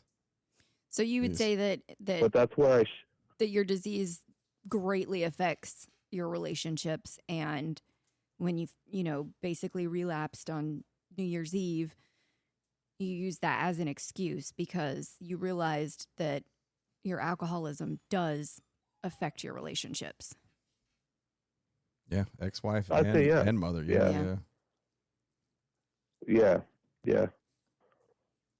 All right, so It's just I don't know. That's where I shifted from, again, talking about what baby kangaroo with his parents. That's where I shifted from I didn't realize it's a problem to now I think I'm a functioning alcoholic. That's different. So I had these arguments within myself saying, well, I don't understand the problem that, she's having. And yeah, we can do this dissolution, but I'm a functioning alcoholic. I can do it every day. I'm good. I'm fine. Mm-hmm. So that's where I stepped into that phase. Mm. And there's phases when it comes to addiction in anything too. Mm-hmm. But that's where I shifted into, I can manage it. Now I I've know, got it under okay, control. I'm aware. Yeah. Yeah. But awareness actually finally set in. And that was the actual first step. And that was, 2021. Yeah. I guess that goes to play into the next couple of questions that I'm going to ask, which is your day-to-day life while using. So apparently, what did we say earlier? 23 shots in a 12, 16-hour day? Yeah, it's about 23. It's 23.5. So we'll call it 25 shots. So you worked from home at this time? At that time, nope. I drove. So I drove into office about 15 miles away every day. So were you at work using? I was driving using. I literally geez. I use a the shakers when you go to the gym, you have the little shakers for protein shakes. Yeah, I would just put it in that, and then all I would do is just add in a little bit of pop so it changed the color and it looks okay. That's fine. Wow, jeez. It was that bad. Yeah, it was that bad. Damn. And then I would do it while I was managing. I was working for a company that has 139 stores nationally, working directly for a CFO. I was working a dream job.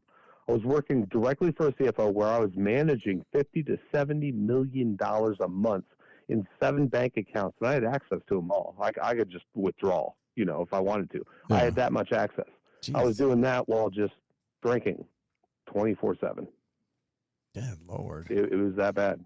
And yeah. And nobody was it vodka? Bourbon.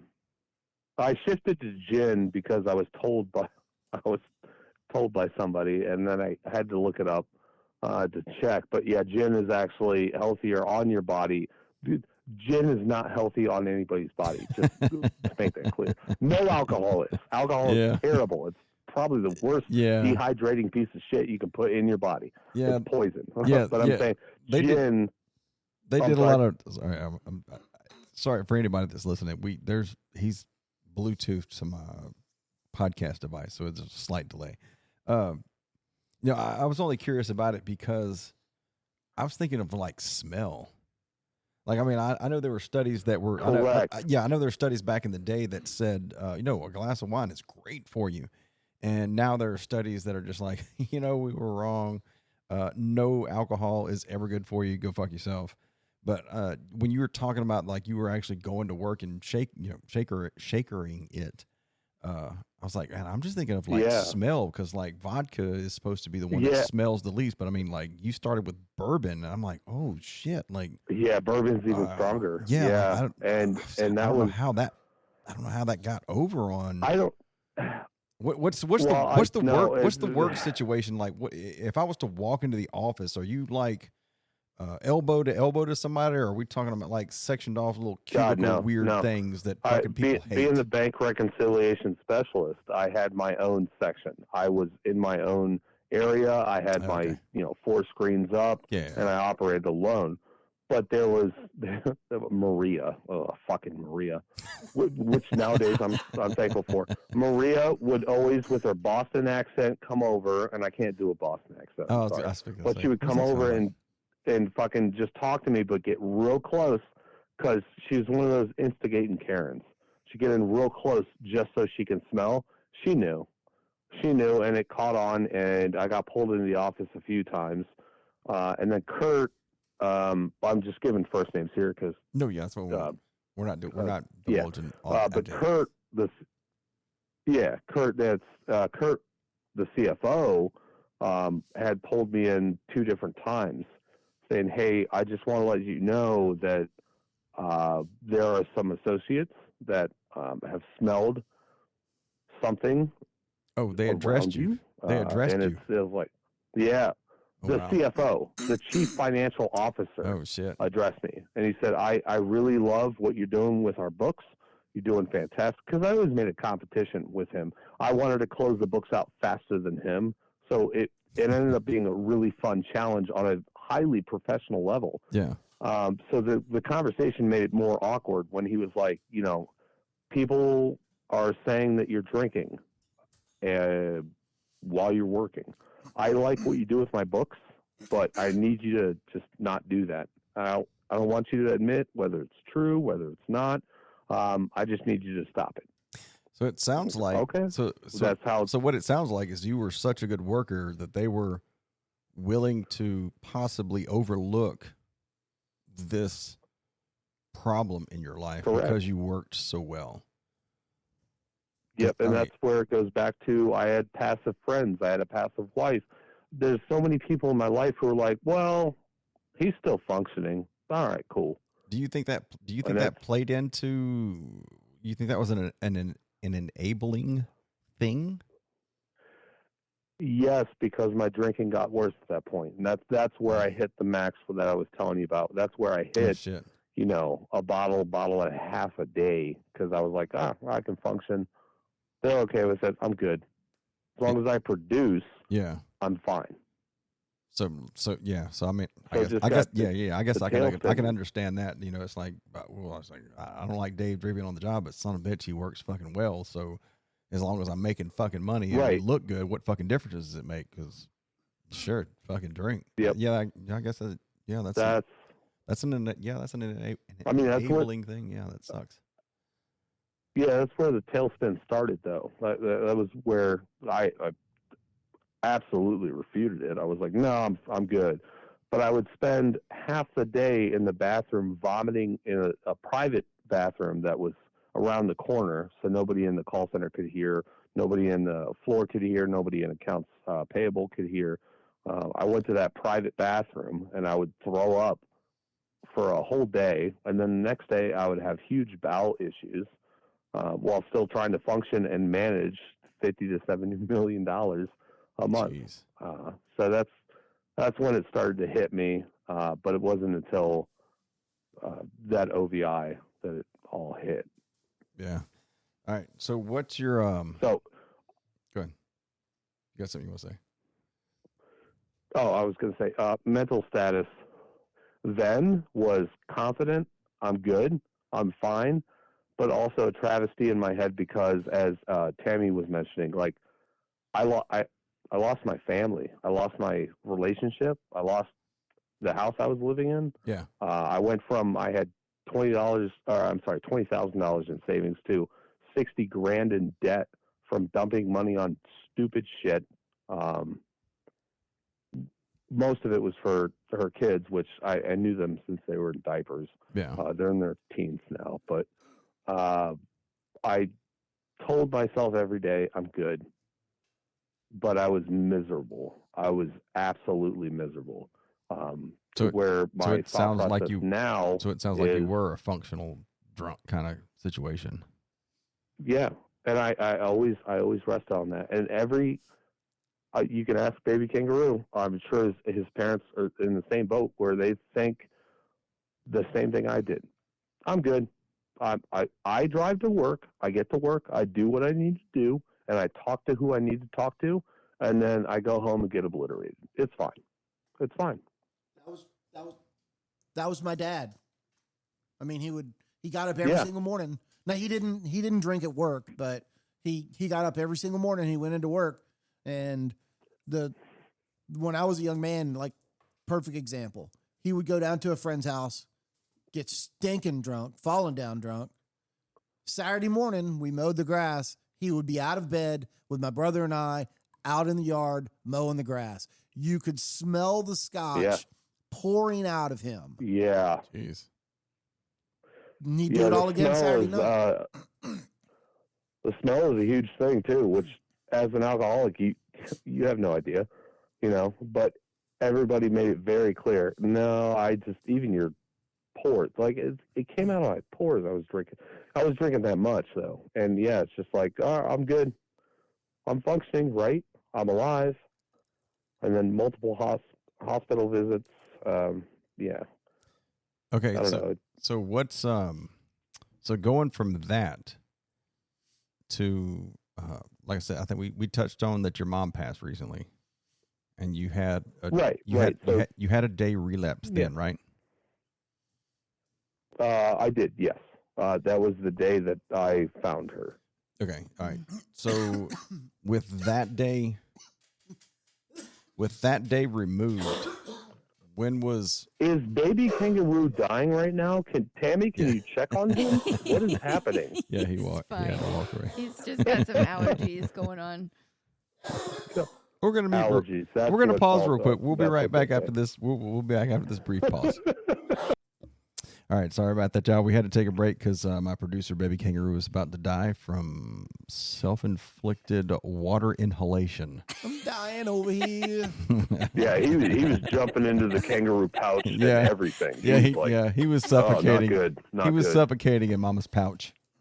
That was funny. Yep. Okay, so all right, so we're just gonna we're gonna cut it off where we was at. We're gonna move to the next topic, which was. All right, so Dave, what is? I think we talked about. I think we got sidetracked about your mental health from the day to day while you were using. So, what is it like now that? And I think that's where we left off. We talked about you've used once. Yeah, that's your right. mom. Your mom died. Mom died. So when is it? Right. If you subtract or remove that day when mom's died, when was your last drink with that day removed? New Year's Eve. Okay. Wow. Yeah. All right. So you've only drank one day in I don't know what the hell today 3 is. months. Today's March 8th. So I don't think he understood your question. No, he did. He hasn't drank since New Year's Day. Until his mom died. And he drank one day his mom died. And Tammy can't do math, but I was told there would be no math. Yes, all of January, all of February, and now we're in March. So you gave up drinking on New Year's Day? Yeah. I did. Yeah. Wow. Again. So New Year's Eve, I got obliterated, and Mom noticed it and said, "Thank you for stealing my Christmas present back." Yeah. I mean that shit resonated so hard. Yeah. And I'm sure it was hard for her to say it, but I'm almost glad she did, because I think that was probably the statement you needed to hear to understand how your addiction affected your mom. Yeah. Yeah, it was that, and seeing her say it in person was. I've had her, be angry with me, like the drive home I told you about with my OVI. I've seen her be angry with me, be frustrated, give up on me, but still not, at that time, many times I thought she's given up on me. She never did, but it was that moment when she looked at me and she said, "I'm not going to argue. I don't have anything extra to say, but you took my Christmas present back." Yeah. And it was like, God damn. Dagger like, to the heart. oh my gosh. Yeah. Yeah. So it was brutal to hear, but she did it perfectly. Her delivery was spot on, for sure. Yeah. That delivery was just like, because if anyone else would have said that to you, it may not have had the same effect. Yeah, probably not. Oh, it definitely would not have. Yeah. She's been the coach in the corner. Yeah, I used to make fun of him playing Destiny all the time, and then you'd just get drunk again, and it wouldn't fucking matter. What? Yeah. Can I ask a question real quick? Yeah. So, Dave, how are you handling social occasions, or even like on the podcast, or when you're gaming and you hear your friends drinking and you're still, I don't want to say you're struggling, but this is a disease, right? You have to face it, and you have to understand it, and you have to overcome it every single day. How does that affect you, being in social occasions where people are drinking, or being on the games when your friends are drinking and you're not? That's a good question, because I actually just wrote that down. Like, I think I might have saw that light bulb go off on your head. It's like one line. I think I read it over your head, because I literally just wrote it and erased it, because I was like, oh, that's the question I was going to ask. Yeah. How is it being around people who are drinking when you are not? What's your struggles with seeing other people drink when you're trying not to, or do you not put yourself in those situations? I would say socially and within the real world, I haven't been in that situation yet. Is it by choice, or is it just how it's actually? Is it by choice, or how it played out? It's how it's played out. Okay. Simple as that. I haven't been in that situation yet, but I will say, in a regular, everyday thing that I love to do would be I work from home for a great company. But when I'm done working, I come downstairs, I sit down, Mom and I watch a show. And we were watching Leverage for a little while. And I got so sick of it, and I'm like, Ma, I can't watch this anymore. They drink in every damn episode. And was that click in her head too, where she was like, oh my gosh, they do. And then it opened her mind. Alcohol is literally in every fucking show you watch. Yeah. It's glorified. It's put on a huge pedestal. Like, this is fun, or whatever aspect or agenda that it is. Alcohol is in everything. So I've made it a point to not watch certain shows. So socially, like I would say, I'm sorry. Socially, I've not experienced it yet, but with just TV shows, I have experienced that. And I'm like, I can't even watch the show. Yeah, like TV shows glorify that, because I mean, They do. most of the time, if you're watching a TV show, all you really, you're watching TV as an escape from your real world life. So all they want to do is show on TV, like, oh, here's the fun things, which way too many times than maybe it should be. People are drinking, and that helps people let loose or let go of some inhibitions or type things. So that's fuck. All I want to do is have fun, because my life sucks. So I fucking went and shoveled shit all fucking day, and like, I don't want to fucking see a TV show about shoveling shit. I want to see people have fun, and alcohol's involved. So TV. Does TV affect you, or do you just try to avoid shows that portray drinking as a good thing? It comes to a similar position my mom took on. She's what we call a Baptist-costal. She's a Baptist and Pentecostal.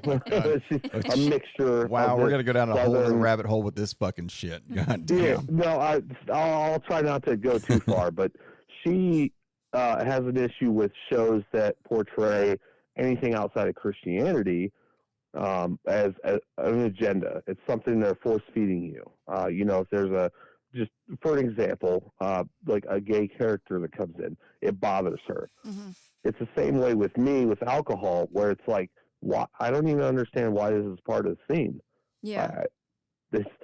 You're feeding me this for no reason.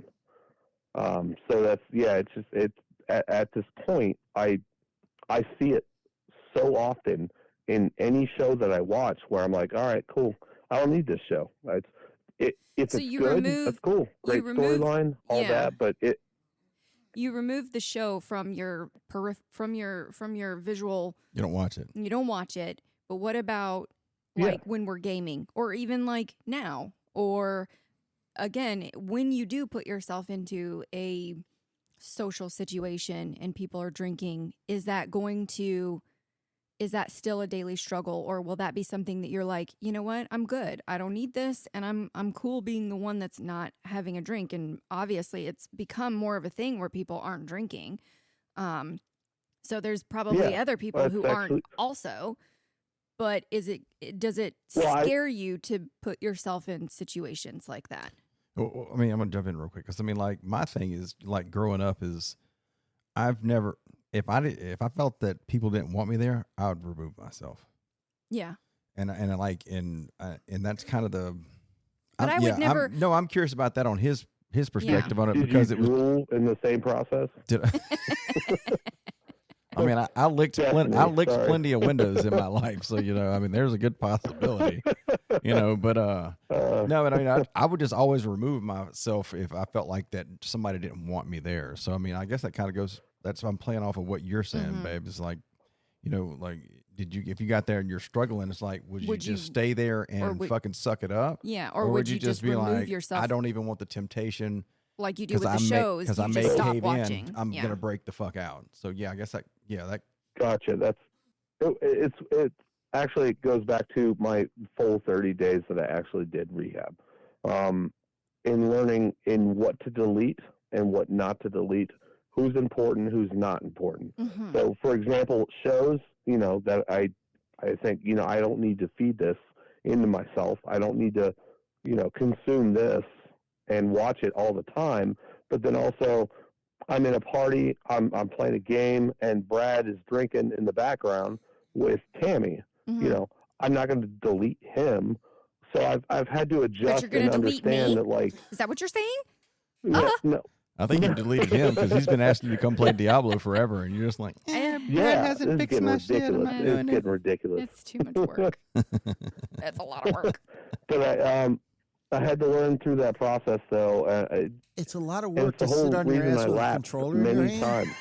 Shut up! Don't come at me with your stupid baby kangaroo logic. To look at the interwebs and see that picture and make the same thing on the picture happen on. Okay, the we're screen. not talking about Diablo. Circle back. Continue, Dave. We Sorry. always talk about Diablo. I'm sorry, Yeah, Dave. I it didn't always mean to comes interrupt back to you. games. No, it's okay. You're an asshole. I love you. But yeah. So what I'm Both hearing. are true statements simultaneously. So what I'm hearing you saying, Dave, is if you're in situations that basically just make you feel uncomfortable, you've been able to identify that and say, this isn't a good place for me to be. I need to remove myself. Only until recently. Okay. Previously, I would think as that functioning alcoholic and go, That you could handle I can manage. I'll be okay. And then it resonates within me, and I'm like, the second I get home, I'm fucking cracking a bottle. I don't care. Yeah. Whereas nowadays it's like, no, I don't belong here. I'm good. See ya. Yeah. Again, I haven't dealt with it socially yet. But just something as I'm watching a show or YouTube, a video or a reel or anything like that, I'm like, nope, swipe, see ya. Yeah. I don't need that. I'm good. And I think So that's yeah, I've learned how to hone in on that. Okay. And I think that that's healthy and that's a huge step, right? To be able to identify that situation so that you're like, I really don't need this in my life and it doesn't serve me, so I can remove it. It's ridiculously hard, though. It is. I mean, I've been fighting it for years. 5 years now. Yeah. So, Yeah. it's really hard to do. Well, I commend your progress. I commend you for at least coming on the podcast and speaking your truth about what it really is like to have an addiction of this, because I don't think a lot of people understand just how overwhelming it is and how it really does kind of command your life in a way that you don't realize until you're not in that situation anymore. Yeah. Dave, I have a question. The worst part about it is it strips everything from you. Right. It So- strips everything. You've been sober for a while now. Do you feel No, like I'm not there's- into Asian fart porn. Okay, can you not ask that question? No, the butt stuff is going to come in the after party. Yeah. Um. Okay. So. Save that for happy hour. Yeah. So Yeah, okay, gotcha. obviously, it's a struggle every single day for you. Because I mean, I know I saw it with my mom, especially. Is there anything when you look back at it, aside from the really obvious things like you're not spending thousands of dollars on alcohol all the time, but is there anything positive that you can look at and say, this absolutely is a result of my not drinking besides the really obvious things? Good question. Oh, fuck, that's a personal ass question. Jesus. I know. Joey? Well, look, Sorry, that wasn't on the outline. I don't know what to tell you. it just came to me. Yeah, I wasn't ready for that one. Damn. He might be something as simple as your GI tract is not all jacked up now. Right. Or your Yeah. skin is Yeah. better, Yeah, it's or just, your Yeah. or your Oh, yeah. like You your don't- eyesight feels better, or You're turning 40 and you look 50, Okay, but now so- you don't, kind of thing. yeah, you can see a difference in the way you That's the look. You thing don't is- have dark circles under your eyes anymore. That's a You're good not. question. Yeah. So I guess I have a good answer. As a recovering alcoholic, you tend to abhorrently look at yourself in disdain and think you're just a terrible human. There's nothing that's a good thing. There's Yeah. nothing. But you can literally find the small things that make you so happy, and like swimming, for example, just where I can escape and feel better doing that. This is swim a mile a day, but I don't. Damn it, Joey. I didn't mean to put you on the It's spot. just like- and maybe this is just something you ought to think about. And that could be one of those things where you go, you know what? Yeah, it sucks. I want to drink. I'm not going to drink. These are good reasons to not drink. Oh yeah. Yeah. I mean, and I will I say, think, well, going back to the swimming thing, Dave, I think that was one of the things that you and I bonded over early on, is because I was a swimmer. yeah, And, you and I would talk Yep. about that.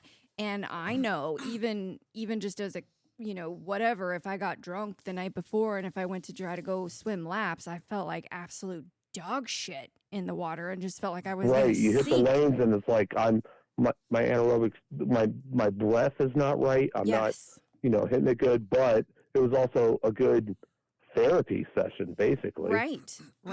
Yes. You just dive deep into just doing lanes and And you just get into a shut zone. everything out. Yeah. Yeah, you do, and And- that's a huge thing. Yeah. Absolutely. And feeling like when But when you get in and getting into that zone is a lot easier. The transition is a lot easier.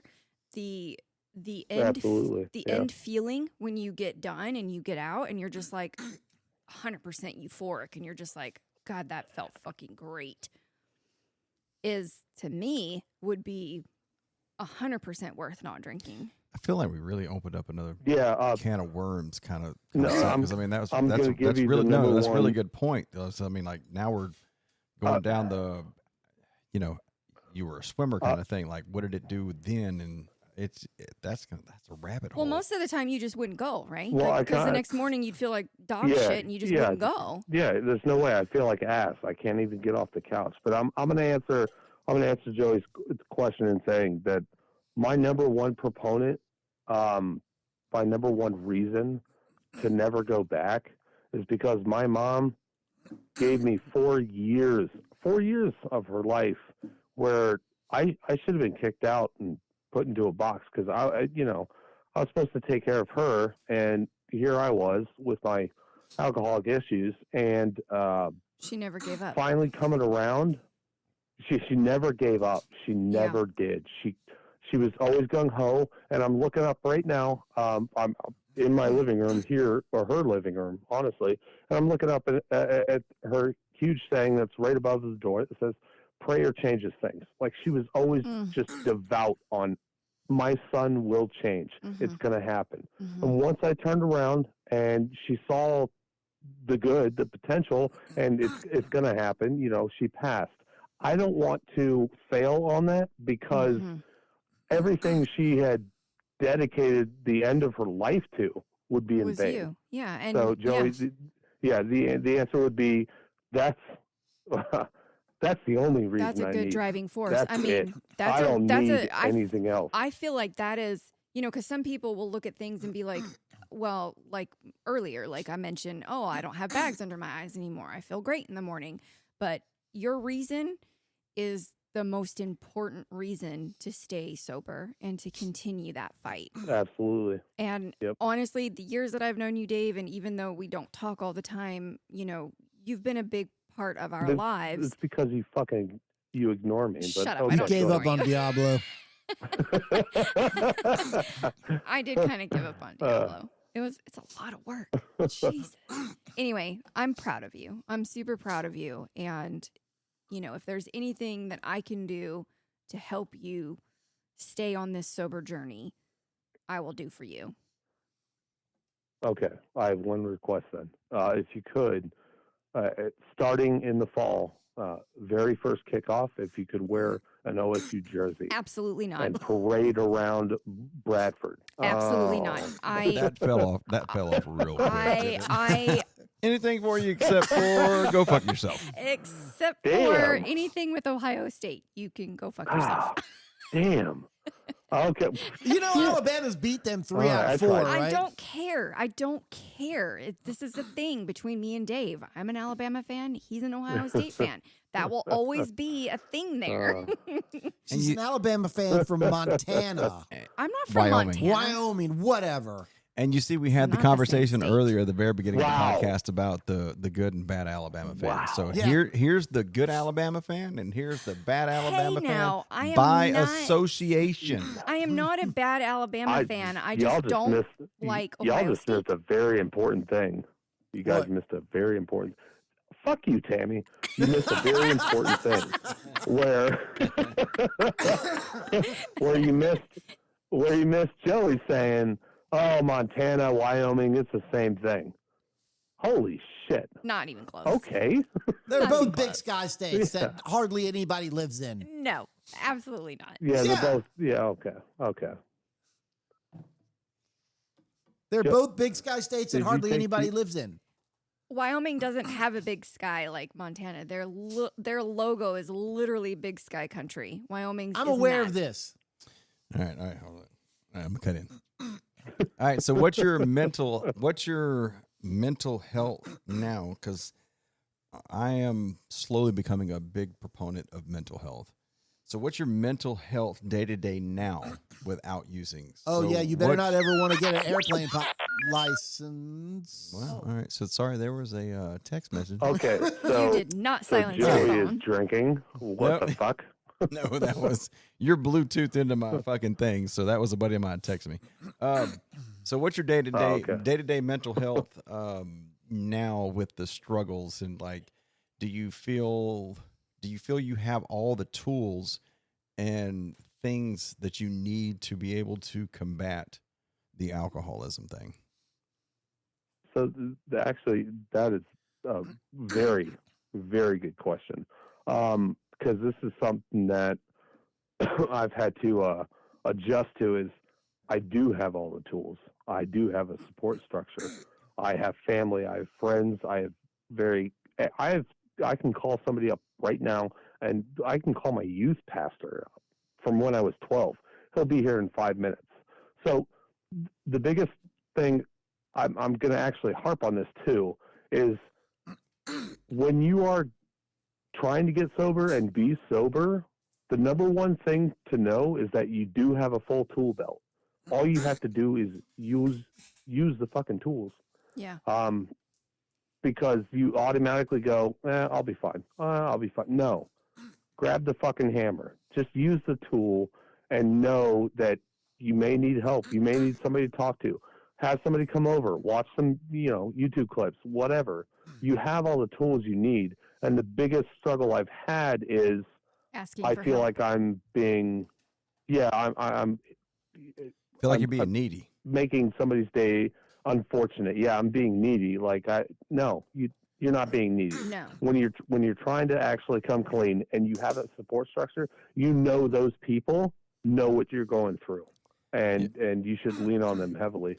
Yeah, Absolutely. Yeah, it's not that you are being needy. It's just you probably feel that you're being needy, even though the person on the other end trying to help you doesn't feel that way. They're It's happy to they're help. they're not getting that vibe from you. Right. They're like, oh shit, yeah, bro, I Right, got you. right. I wanted to support you in the first place, but since you reached out, yeah, what you need? Yeah, there's a reason you have made them in your support structure.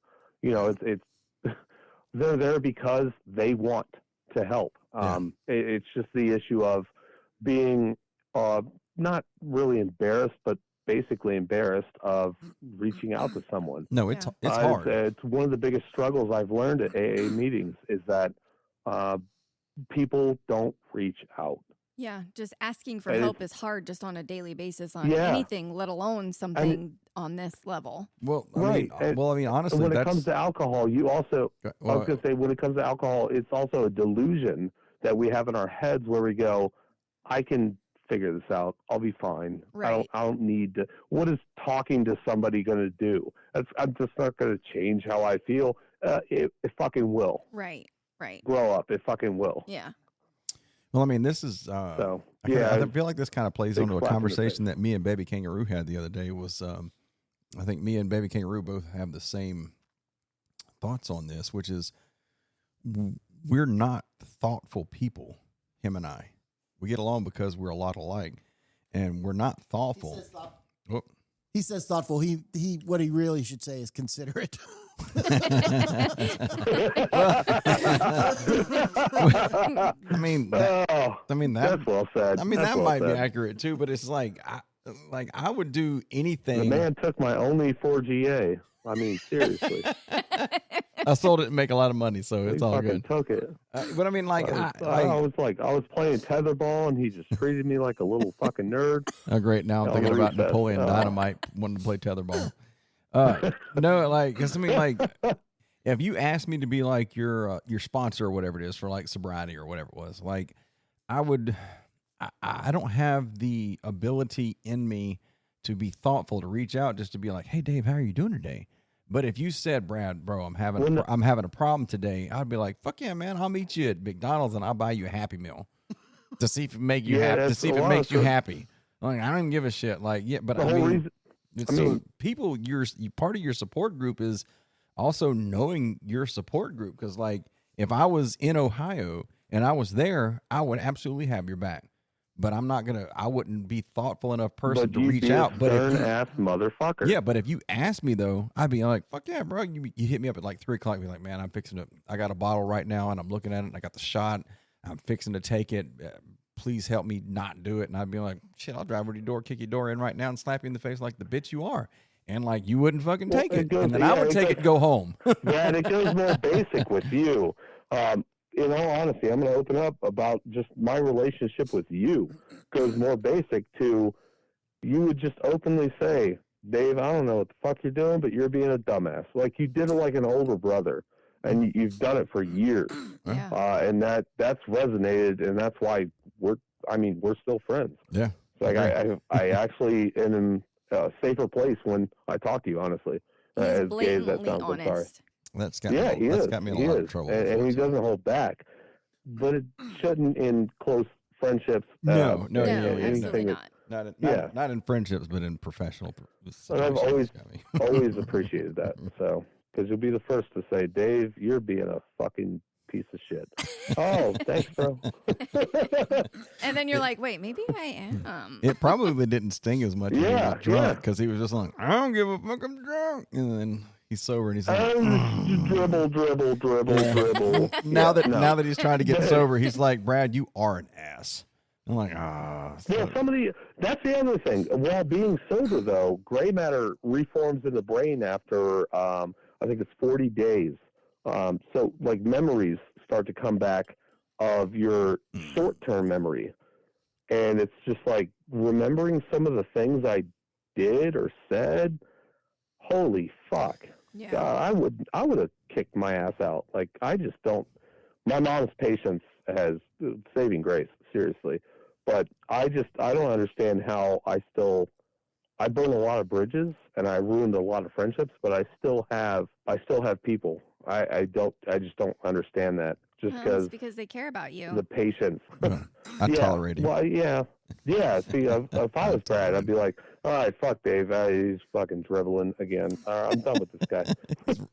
He's running in the wall again. Fuck this guy. There he goes. Kick him out of the Yeah, group. there he goes into the wall, Kick and him he out of fell the off a group. cliff. Okay, there goes Dave. Somebody record that. Xbox record that. I'm Time to thankful. record that. Right. I'm just thankful for a handful of friends and family that have constantly been there and are people I can lean on. And oddly enough, an Xbox friend that I've never seen face to face, who's from the disgusting South, who has a wife who is way better than him. What's he doing? I've just bonded. Why don't you take that Batmobile and go up and see Dave? Because then I'd have to meet him. And you have to be in the state of Ohio. Yeah. And that just sounds Which is awful. already making baby kangaroo twitch. I don't think they don't allow That my makes kind. Tammy They don't twitch allow my more than kind there. anybody. I hear the summer's real nice there, all 14 days of it. Yeah. It depends on what part of Ohio. If you're in the southern part of Yeah. Ohio, it's I was not gonna say that that. bad. Absolutely. Yeah, I was gonna say it depends which part, but Yeah. most of the time we get fucked in fall. There's no fall. That's my favorite fucking season, and we don't get a fall. You get a It day, lasts 2 days. and then it goes into winter. Yep. And it's like, hey, by the way, salt trucks are out. It's frozen. I'm like, oh, I want to look frozen. I don't want you I want to frozen. watch Frozen. Yeah, I'm sorry. Colin reference, yeah. Yep, Yeah, it's it Colin River. All right, cool. Look, all right, so we're coming up on 1 hour and 53 minutes. So, Oh, Jesus. yep. All right, We can wrap it. Let's wrap it up. Baby Kangaroo, or excuse me, Producer. my producer.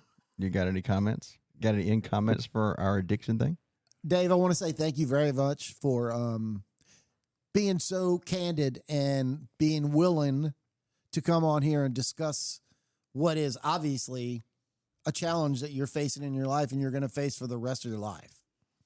Yeah, babe, you got anything? Yeah, I want to echo what Baby Kangaroo said. I mean, Dave, you're amazing, and I appreciate your candidness. And, you know, we're going to do whatever we can to support you in your journey to stay sober, because I will say you're hysterical. You're one of the funniest people I've ever met. So, not in real life, but You can fix that. I want to thank you so much It's going to happen. It's going to happen. for being on this. And, you know, and if whatever you say touches somebody and somebody's like, wow, so I'm not alone, and they decide to get sober because of what you've said, then you've done I hope immense so, work. Yeah.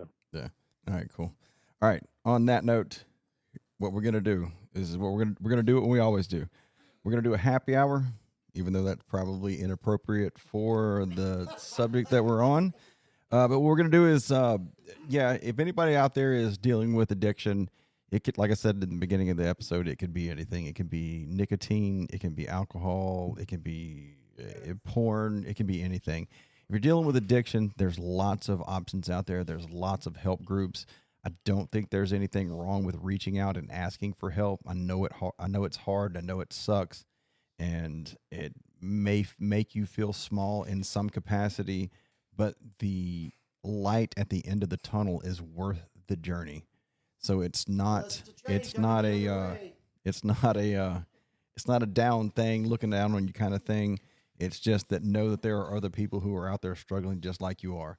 Again, we are not professionals. All we are doing is having a conversation with friends and letting you know that this is what the real life brings about. These are the things that we think about, and like having a dynamic group of us 4 people here from Louisiana, Ohio, Alabama, and Wyoming. We're reaching from all over the fucking country. We got different views of how we all were raised and everything. So helps there. I hope you enjoyed this episode, and we're going to do a happy hour after this. So we're going to hit our outro, and then we're going to talk a little bit of shit. It may get deep. I don't know. Me and Tammy B48 is going to have a drink. I'm going to sit over here. My producer. Shit, I got to go back and edit that. God damn it. I made it this whole fucking time. So I'm going to have to go back and edit my producer's fucking last name because fuck you. And I hope you enjoyed the episode, but we'll talk to you on the happy hour.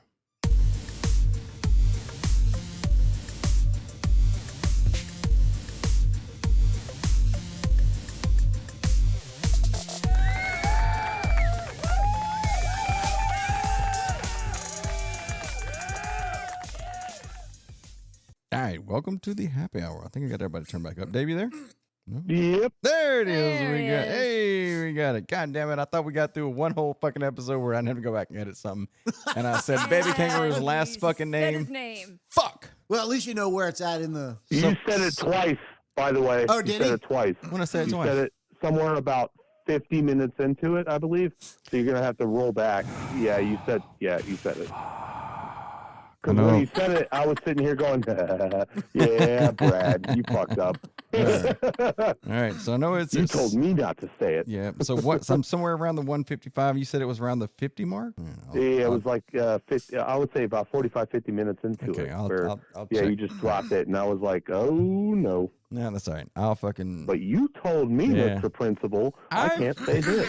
Mr. Principal. I just need to break him of the habit of calling me.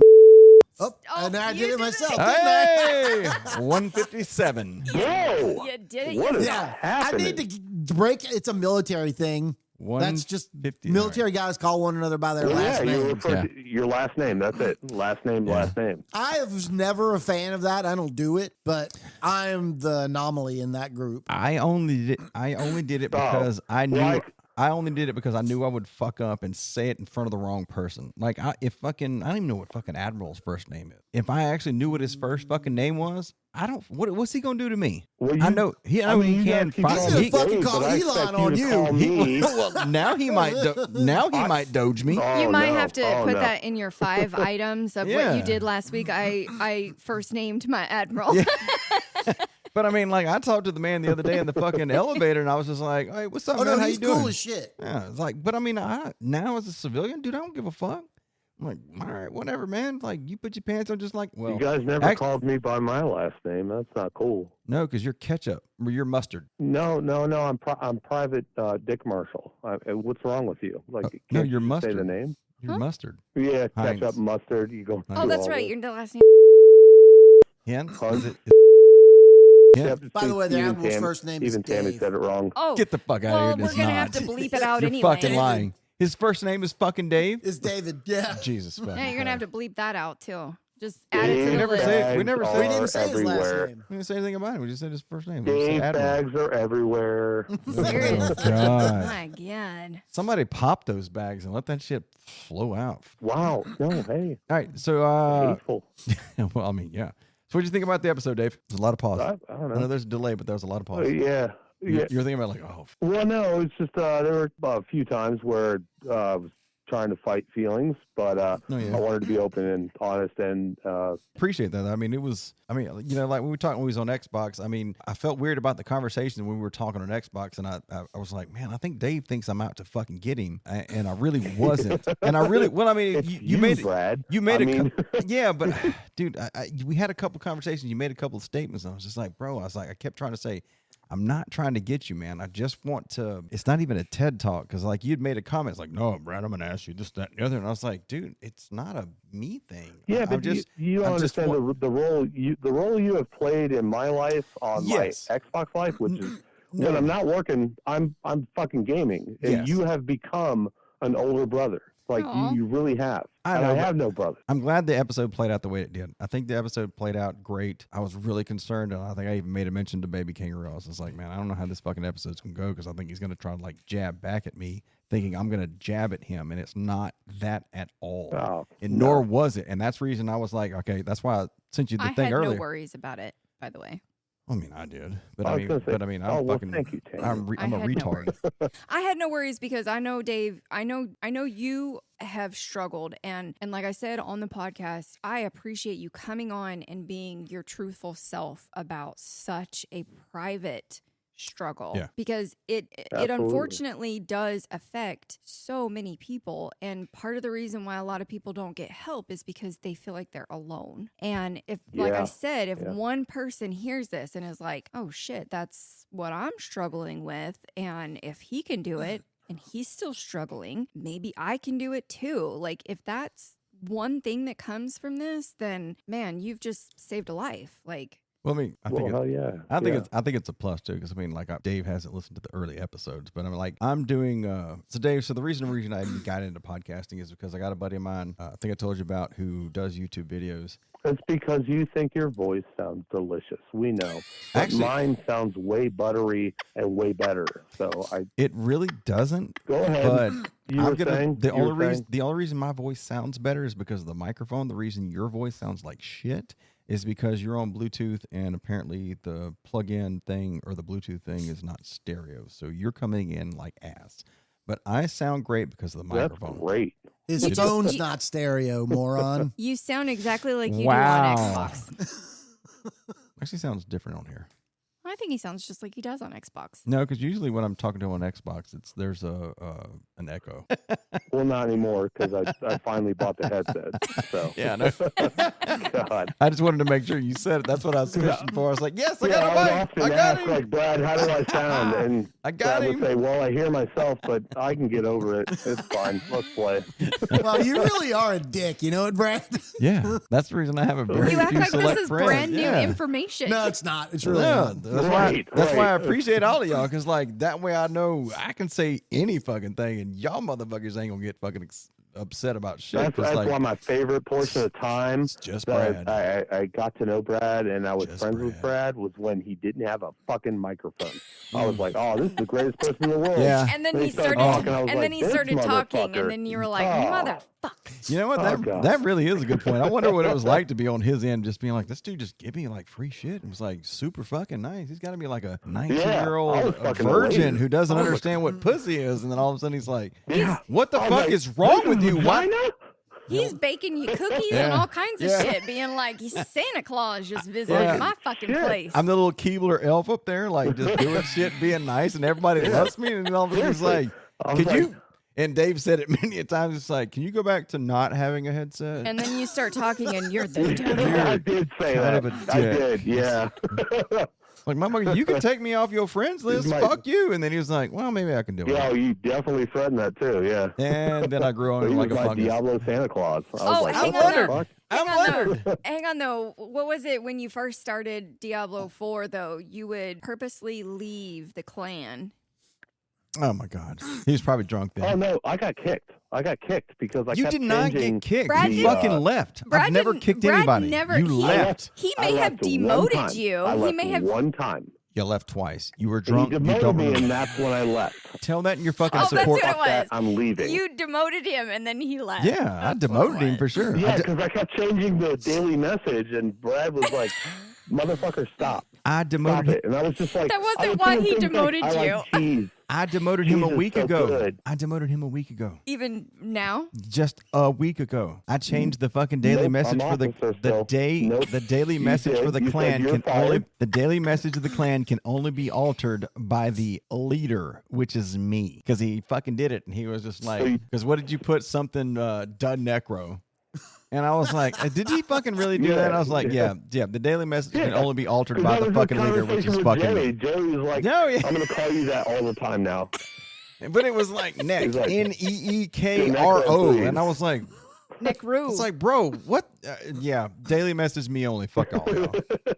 I don't force any of y'all to be in the fucking Plan. DGP. I did like the DGP. ability, though, just to be able to change DGP. it because it makes you chuckle, you know? Yeah, that's why I got I mean, it fucking always changed. made me laugh. And then you, Yeah, that's why I got changed No, to me that's- only. you That's what I took do it- with my you character. took it I from give me. him That's fine. stupid titles. You keep saying. That's I mean, that's mine's his Bone deal. Throbber He for my likes character. stupid titles. Oh, yeah, I can't believe your fucking name didn't get. I can't believe they didn't. I thought it would be that's- banned. Yeah, I did- immediately, I did but too. No, I did my, too. Bone, My bone is throbbing. throbbing, and I'm just fucking I've got a bone and it's Sacrificing throbbing. bodies Like and what? Who let that throbbing. through? Yep. Jesus fucking Christ! And your necro's name is Barbarella? No, that's Joe. Son of a bitch! Oh. Yeah, it's Joe. What? I haven't said that fucking bitch's job, name the Joey. whole goddamn time, and every time, fuck. She has been mentioned in every single podcast now. Oh, I love you, Joe. She told me I had to get you to That's say her great. name. Oh, you did it on purpose. I wish I could say it's funny, but it's not. Thank you, Joe. Playing with her earlier I today. would- That's great. I'll be back in a second because this fucking hurts my soul. Fuck that bitch. That was hysterical. He totally set you up for that. Did she really tell you? Is that for real? Fucking producer, you're about to No, get it's bitch. You finna get Get out fired. of here. When's the last No, time you got get fired out from a of job? here. You're about to get fired if that shit's fucking real. Yeah, keep coughing, bitch. Yeah, I've never been fired from a job. you're fixing to get fired now. You're Okay. fixing to not be the Michael producer. as well. You're not paying me, so it's not like you're going to penalize me. It doesn't matter. It's the fucking. I'm gonna be like, hey, welcome to the next podcast, the Pawn Shop Live. Baby Kangaroo got fired because fuck that bitch. Okay. Okay. Diming your ass out to the whole 100 people who's listened. We hired this new person, adult kangaroo. How's it going? So hey, Dave, guess what? You can get drunk again. Just fucking be my producer. I don't even give a shit. Fuck, what the hell? That's going to take a really long time to edit that podcast. You got to mail him the card, and then he's got to. I know, right? It's going to be like, we're going to be doing you one really- podcast a month because our producer lives in fucking Ohio. We recorded it on the 8th, and I posted it on the 31st of the next month. Did you know there's this thing that they It'll just be recently came out approximately with called 3 to 5 business email, days. right? What's You the can't email? email that big a file. Sure you can. Sure you can. How big are the files? Yes, Actually, I you don't. Actually, I don't know. I don't know how to look at. I don't know how to It's look an at all the things. audio. Well, the ones They're that you've bigger- edited in the past, 2 how big are hours. they? It's not. Gig? It's not bigger than I would say 500 megs. Maybe. But you can email that through specific FTP. Or you can email up the Antichrist company, Google. You can email, I think, up to 2 gigabytes. The Antichrist. Yeah. All right. Yeah. There's plenty of ways to get it to him. Sure. So too. It doesn't matter. Yeah, Dropbox. You could do it. You just drop it into Dropbox, and then anybody has permissions can access it. Everybody's got to have a Dropbox then. It's like 30 seconds online. Your phone is still making noise because you still didn't silence it. Well, no, that. Dave's on Bluetooth or whatever. My fucking. Dropbox anymore. I just want to ask That was a good question, the Dave. fuck? Who uses Dropbox anymore? God, I haven't Yeah, used like, that. for- do you have an at AOL? Just do you have a Hotmail account, You've got Joey? mail. I'm just asking. I have a For friend. I do still have a Hotmail I account. do too. I It's- can't it- access Oh my it, god, but all I still 3 have of it. you. It's what fucking Brad. You hurt my feelings. It's my fucking gamer Just so you tag. know, That's Dave. what that's attached to. No, I don't have a I I love don't- you, Joey. I don't have a really? Hotmail account. I have a Juno account, but I don't have a Hotmail account. a Juno account. Yeah. What the fuck is Juno? It was Juno? another. Yeah, Juno, that was where it's I an started account? Email. Juno, it's an account. Juno was free Hey! email before like everybody else came out with it. Did Mario and Luigi Yeah. have that too? Yes. No, I'm with you, Joey. Juno. Yeah. Christ. And I still use that account. I didn't say that when I logged in. Is that something you said when you logged in, though? Like, Brad, what the fuck? Gino!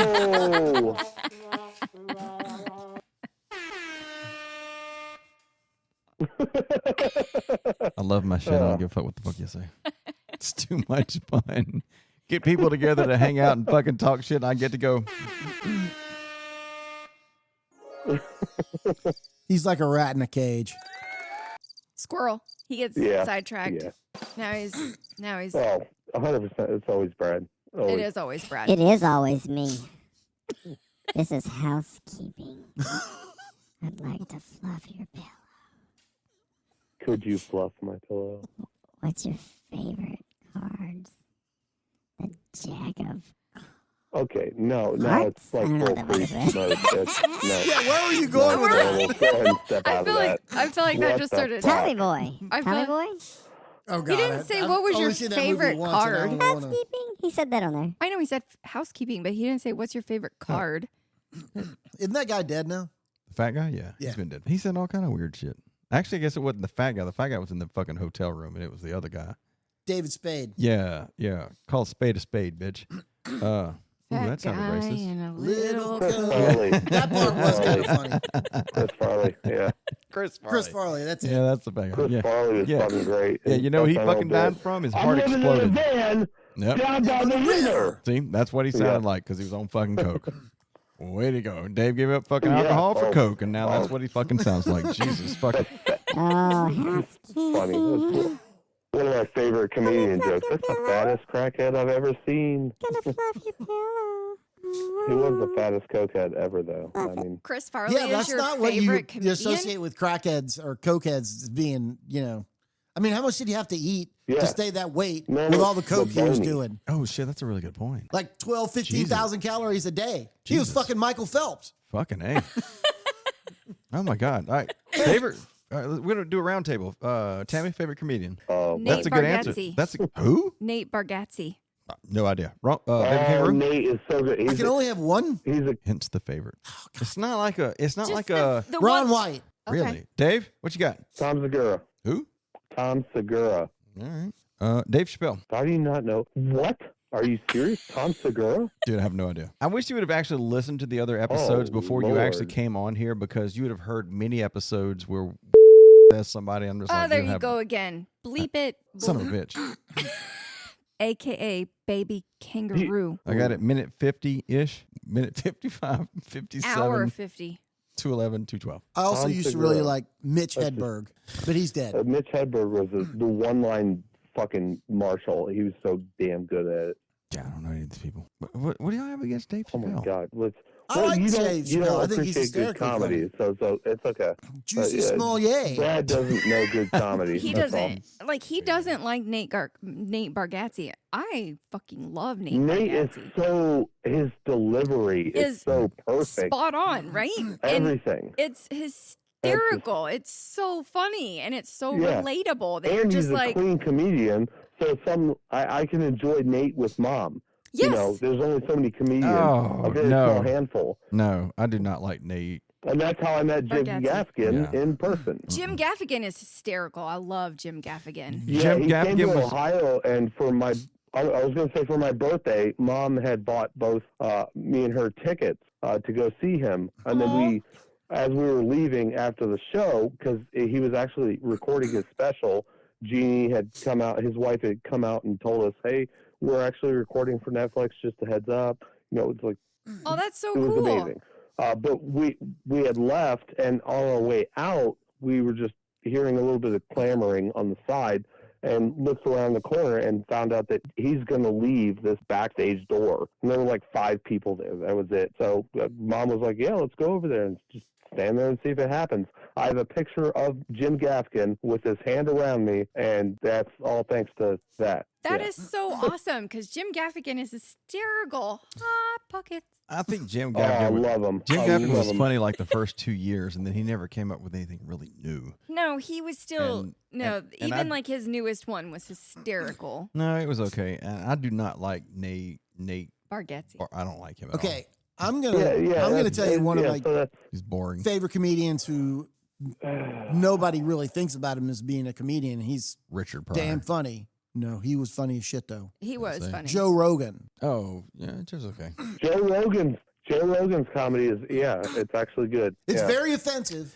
You but know it's what? very entertaining. You know what the thing is like I didn't Which really. is fine, yeah. I'm good I with never knew that. Joe Rogan I'm just sad that before Brad UFC. has no idea what comedy is. That's offensive to me. All right, so like whatever. He's Okay, like, you know, okay.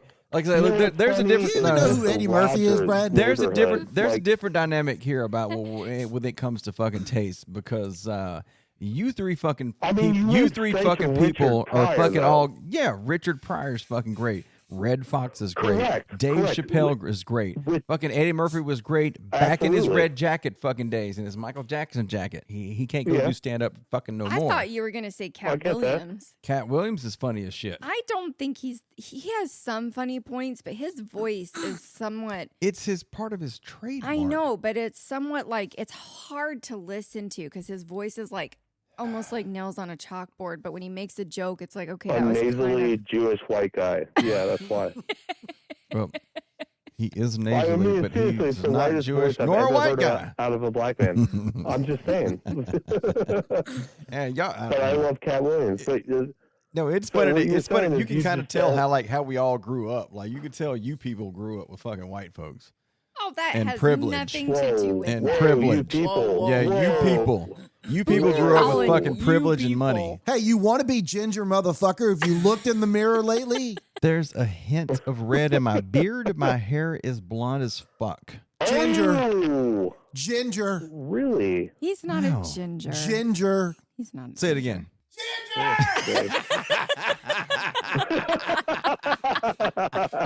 And it's not loud. And delete that too.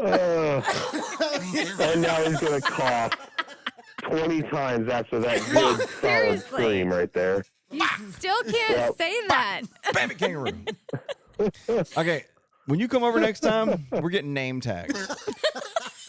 I just get a big piece of duct tape. That's fine. It's baby bib, baby kangaroo. Oh, we should make him one. I'm gonna order one. You're gonna have a fucking baby bib. Or baby kangaroo. we should make hats, baby kangaroo. Oh, that would be dope. Because there was no way I would not look at something over the top of your head. 'Cause who the fucking wears anything over the top of their head? You'd be like, "Fuck is that?" Oh, baby kangaroo. Baby kangaroo. We should make hats. Oh, we're gonna do it. Pawn shop of life, baby kangaroo. You think they got like hats with like a dry erase board thing on it? That way we can reuse them. Like when Scott comes over or somebody else comes over, we can just erase it and put the name up there. And I can just keep looking at the thing and be like, "Oh, baby kangaroo." I don't know. I feel like that's a producer's job to find out. Hey, producer. Check out what kind of I customizable. need you to look into some stuff for me there, producer boy. Yeah. Oh, yeah.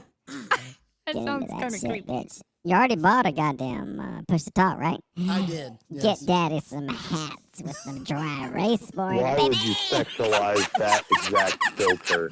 Oh my God. Oh, That's dude, let him what- fuck it off and Brad is so There we go. fucked So up. so unfortunately he can't. I don't think that it allows you to do the different voices for people who are also plugged in. It It only does. does you. It He does. just hasn't figured it out yet. Just before you were in there and he asked some shit and I was like playing with stuff and I was like, oh my God, because Yeah, you I did would- tweak on some stuff that yeah, else. but I mean, I didn't know that all these options were there, and then I'm hitting buttons, and I'm like, oh, fuck, like, there's a lot of shit that's on here, and I can fucking do that shit to y'all at random, but I gotta go in and play with all these fucking settings, and there's a lot more fucking settings than I thought, because this is plugged in via USB-C, and Dave is on the phone via Bluetooth, because I usually Bluetooth this and just play on my phone, but now this is plugged in, and this is Bluetooth, and I started playing around. There's a lot of options, and he was doing, what were we doing, reverb shit and fucking all kind of weird shit. Was having fun. I was see, it's just like me hitting the button, and it's like having fun, and do it again. No, put it back. And I was like, oh, hold on. What did I just do? I'm just flipping out because there's so many options. Everybody likes options. I do. Brad hates options. I fucking hate options. I don't like customizing shit. I mean, it was dollars is probably coming out of Nathan's inheritance, so it's fine. That little motherfucker don't have no I don't think you're going to leave anything to him, are you? Nope. Not a thing. Not a goddamn Fuck thing. that little bastard. Damn. Spend it all before you That's die. fucking brutal. We're gonna leave some to dog shelters. Oh, dude, I'm gonna do the same thing you did. Yeah. When Tammy dies, I'm gonna go ahead and set my shit up, and I'm just gonna be like, sell my estate cheap, give it to the dog shelter. There you go. Tell the world to go fuck themselves. Yep. Bury me up. No, I Damn. was gonna say bury me upside down so they can kiss my ass, but I want to be cremated. So, I want to be cremated yeah. too. That'd be a conversation in itself. Jesus Christ. I want to Brad. be buried at Okay. sea. Do you really? Yeah. Ew. What? Why? Ooh, die before me. I'll bury you. I'll do it for you, In Lake Pondra. Because floaters Dude, are yeah. fun to poke with a stick. bro. For Okay, Floaters are fun here's the fun thing. to Bro, poke with a stick. I mean, I'll do it for you. I Here's will why I say this, Ask, right? You're gonna Okay. get cremated and buried. You want to get cremated? no, I and want to then- hear. I want to No. hear why. I want to. I I want want to you. hear why. I want to put it. I want you to put me in a weighted pine box, take Oh, me shit. out past the 100 fathom curve, and kick my ass over the side. In a Really? perfect world, in Yeah, a okay, perfect but why? world, Okay. Everybody go out and it would be a solemn procession as you go out. Everybody be like, he was such a great, no, he was a dick, but that's okay. And then How many people you think is going to be there? that's a good question. I'm thinking not a lot. Yeah. You're still gonna have a lot of It's people. going to be me and Tammy. You're So, one of my and favorite then people in when, the whole world. When you kick me that. over I'll the be side, there. when you kick me over the side, that's when you go, bars open. Oh, fucking Christ.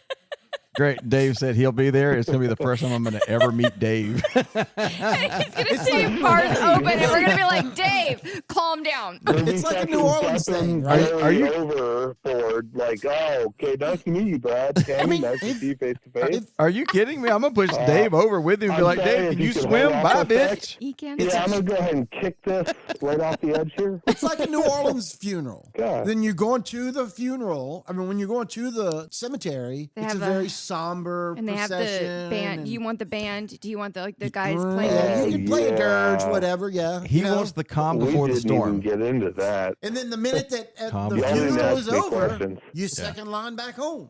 Yes, calm before the storm. He wants it to be.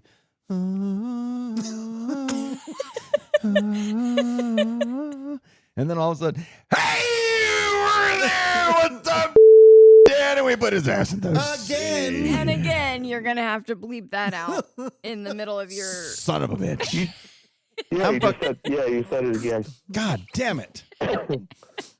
You didn't, Bradford. I was surprised though that you didn't If it kind ma- of delve into the funeral processions, honestly, because I remember mentioning to you previously that Mom was a minister of 30 years, but also a professional clown. And during the procession at her open casket, we had clowns show up in full costume. She was a That's cool. professional clown. Yeah, Mom was a professional. So yeah, she was a did she balloon have her- twister, balloon artist, and Did she I'm have her sorry? face like registered? Because I know there's a registry for your makeup for clowns. What? You didn't know that? oh, she did not. Why would I know. know that? Yeah, it's mostly for That's mostly for circus clowns. Yeah, clowns have like when you Like decide Barnum and Bailey you do like that. your makeup, your layout, you take a picture of it and you register it so nobody else can use it. It's Why do you essentially know a that? copyright. What do you mean? Why do I know that? Why Yeah, don't you I'm know that? curious too. Why? How do you know that, How? Why would It you was know on an that? episode of Nobody knows CSI. that. Okay, Joey? it was on an episode of CSI. Okay, so the episode was about Oh, addiction. okay. So apparently, the addiction that we need to talk about is porn. Apparently, Rome is into clown porn.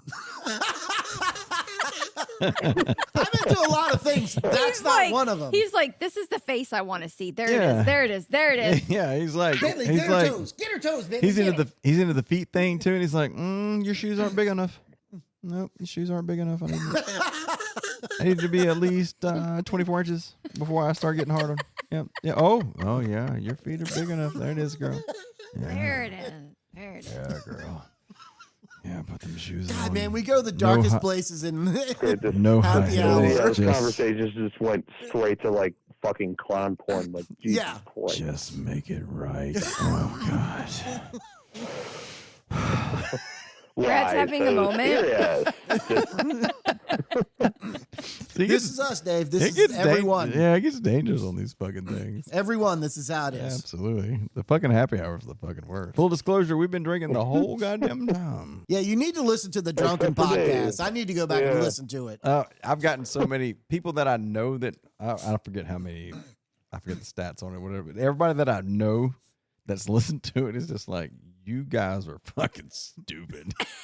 And they enjoyed the whole goddamn, they enjoyed the whole goddamn But thing. they're the same people who want to have a conversation with you. Yeah, I Right. know. Right? So It's, it's like, okay. it's so stupid. Nobody here is being invited to Can I the just local join Mensa your party chapter. for 1 hour? Yeah, everybody's like, I don't understand how the fuck y'all drank that shit for a fucking hour. And I was like, wow, Actually, I didn't find it all that hard. how about you want to revisit that? You want to do it again? Here's the only reason I'm going to say this. I'd like to revisit it because you drank Yingling Flight. Yeah. And that was 4.2? No, it's like 5-0. Was it? Yeah. All right. Well, Yingling Guinness Oh, is God, little Guinness is baby. what Little 4.7. babies. So it's both kind of weak ass beers. You want to revisit it and try it with some stronger shit? Chimay Ale. My minimum was 14.9. That's interesting. Oh my Well- percent. Dave, Yes. We might as well just 14.9. shoot I went vodka Four at that Lokos. point. Let's just shoot vodka. Fuck it. Yeah, well, that was when I couldn't get to the liquor store because they close at 9. I'd go to the gas station because they're open until midnight, and I'd go, oh, fuck, it's a Four Loko night. That sucks ass. Oh my God. But Oh, is yeah, that like Mad 14.9. Dog? Fuck. Might as well be. Four Loko? Yeah, it's garbage. worse than Mad Dog. It's fucking garbage. Yeah, it's worse than Mad Dog. So what's The only thing I know that I've ever tried that's worse than Mad Dog was Night Train. Night Train? Yeah, it's Oh, bad. Never even heard of that. It's of that. terrible. What I think what you're is making that Night up, Train? and it's It's from just like Amish country. It's like or Mad some Dog. shit. It's like a cheaper version of Mad Dog. So it's a wine? And just like guys with Sure, if you beards, want to call it that, it's a like, fucking wine. brew that shit. Mad Dog Never heard of Mad it. Dog Yeah. is a wine, right? Isn't Mad Dog a I wine? don't know if Mad No. Dog, is it a wine or is it a malt beverage? I think it's a malt beverage. You guys are. It's a malt beverage. You guys are so from the South. Jesus Christ, guys. I don't know. Man, shut the fuck Oh, up. my Yeah. fuck. Y'all It's a drink OE up? wine? Y'all drink It's a OE up there? wine? Well, I got I really don't know that's a what really it is. long pause. Ovulating Nice, excrement. nice to meet you, It's long a pause. fortified wine. See? That's why I said Yeah, it's Mad fucking Dog is Mad a as a fortified fucking wine. wine. Just like we used to drink is not. shit. What do me and It James is not a wine. Boone's Farm. Boone's Fuck, Farm. Oh, Tickle Pink. Boone's Farm. The strawberry Boone's Farm. Tickle Pink. Oh my God. You know what? Oh, dear Oh, God. my Oh my God. Next time I go to I the dated a goddamn girl love Tickle Pink. I'm buying a bottle of Boone's Farm next time I Boone's see it. Farm. I'm Oh. telling you, that was one of the ones Jesus that I Christ. got. I I'm got buying. I'm in buying high. it. Oh, this is so bad. It was one of the ones that I got drunk on, and I literally like rolled down a hill. So But he was sober, More or was less. he? Yeah. No, I was more or less sober. When you were golfing.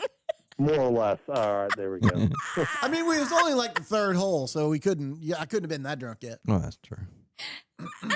Brad looks over and he just sees him rolling down the hill.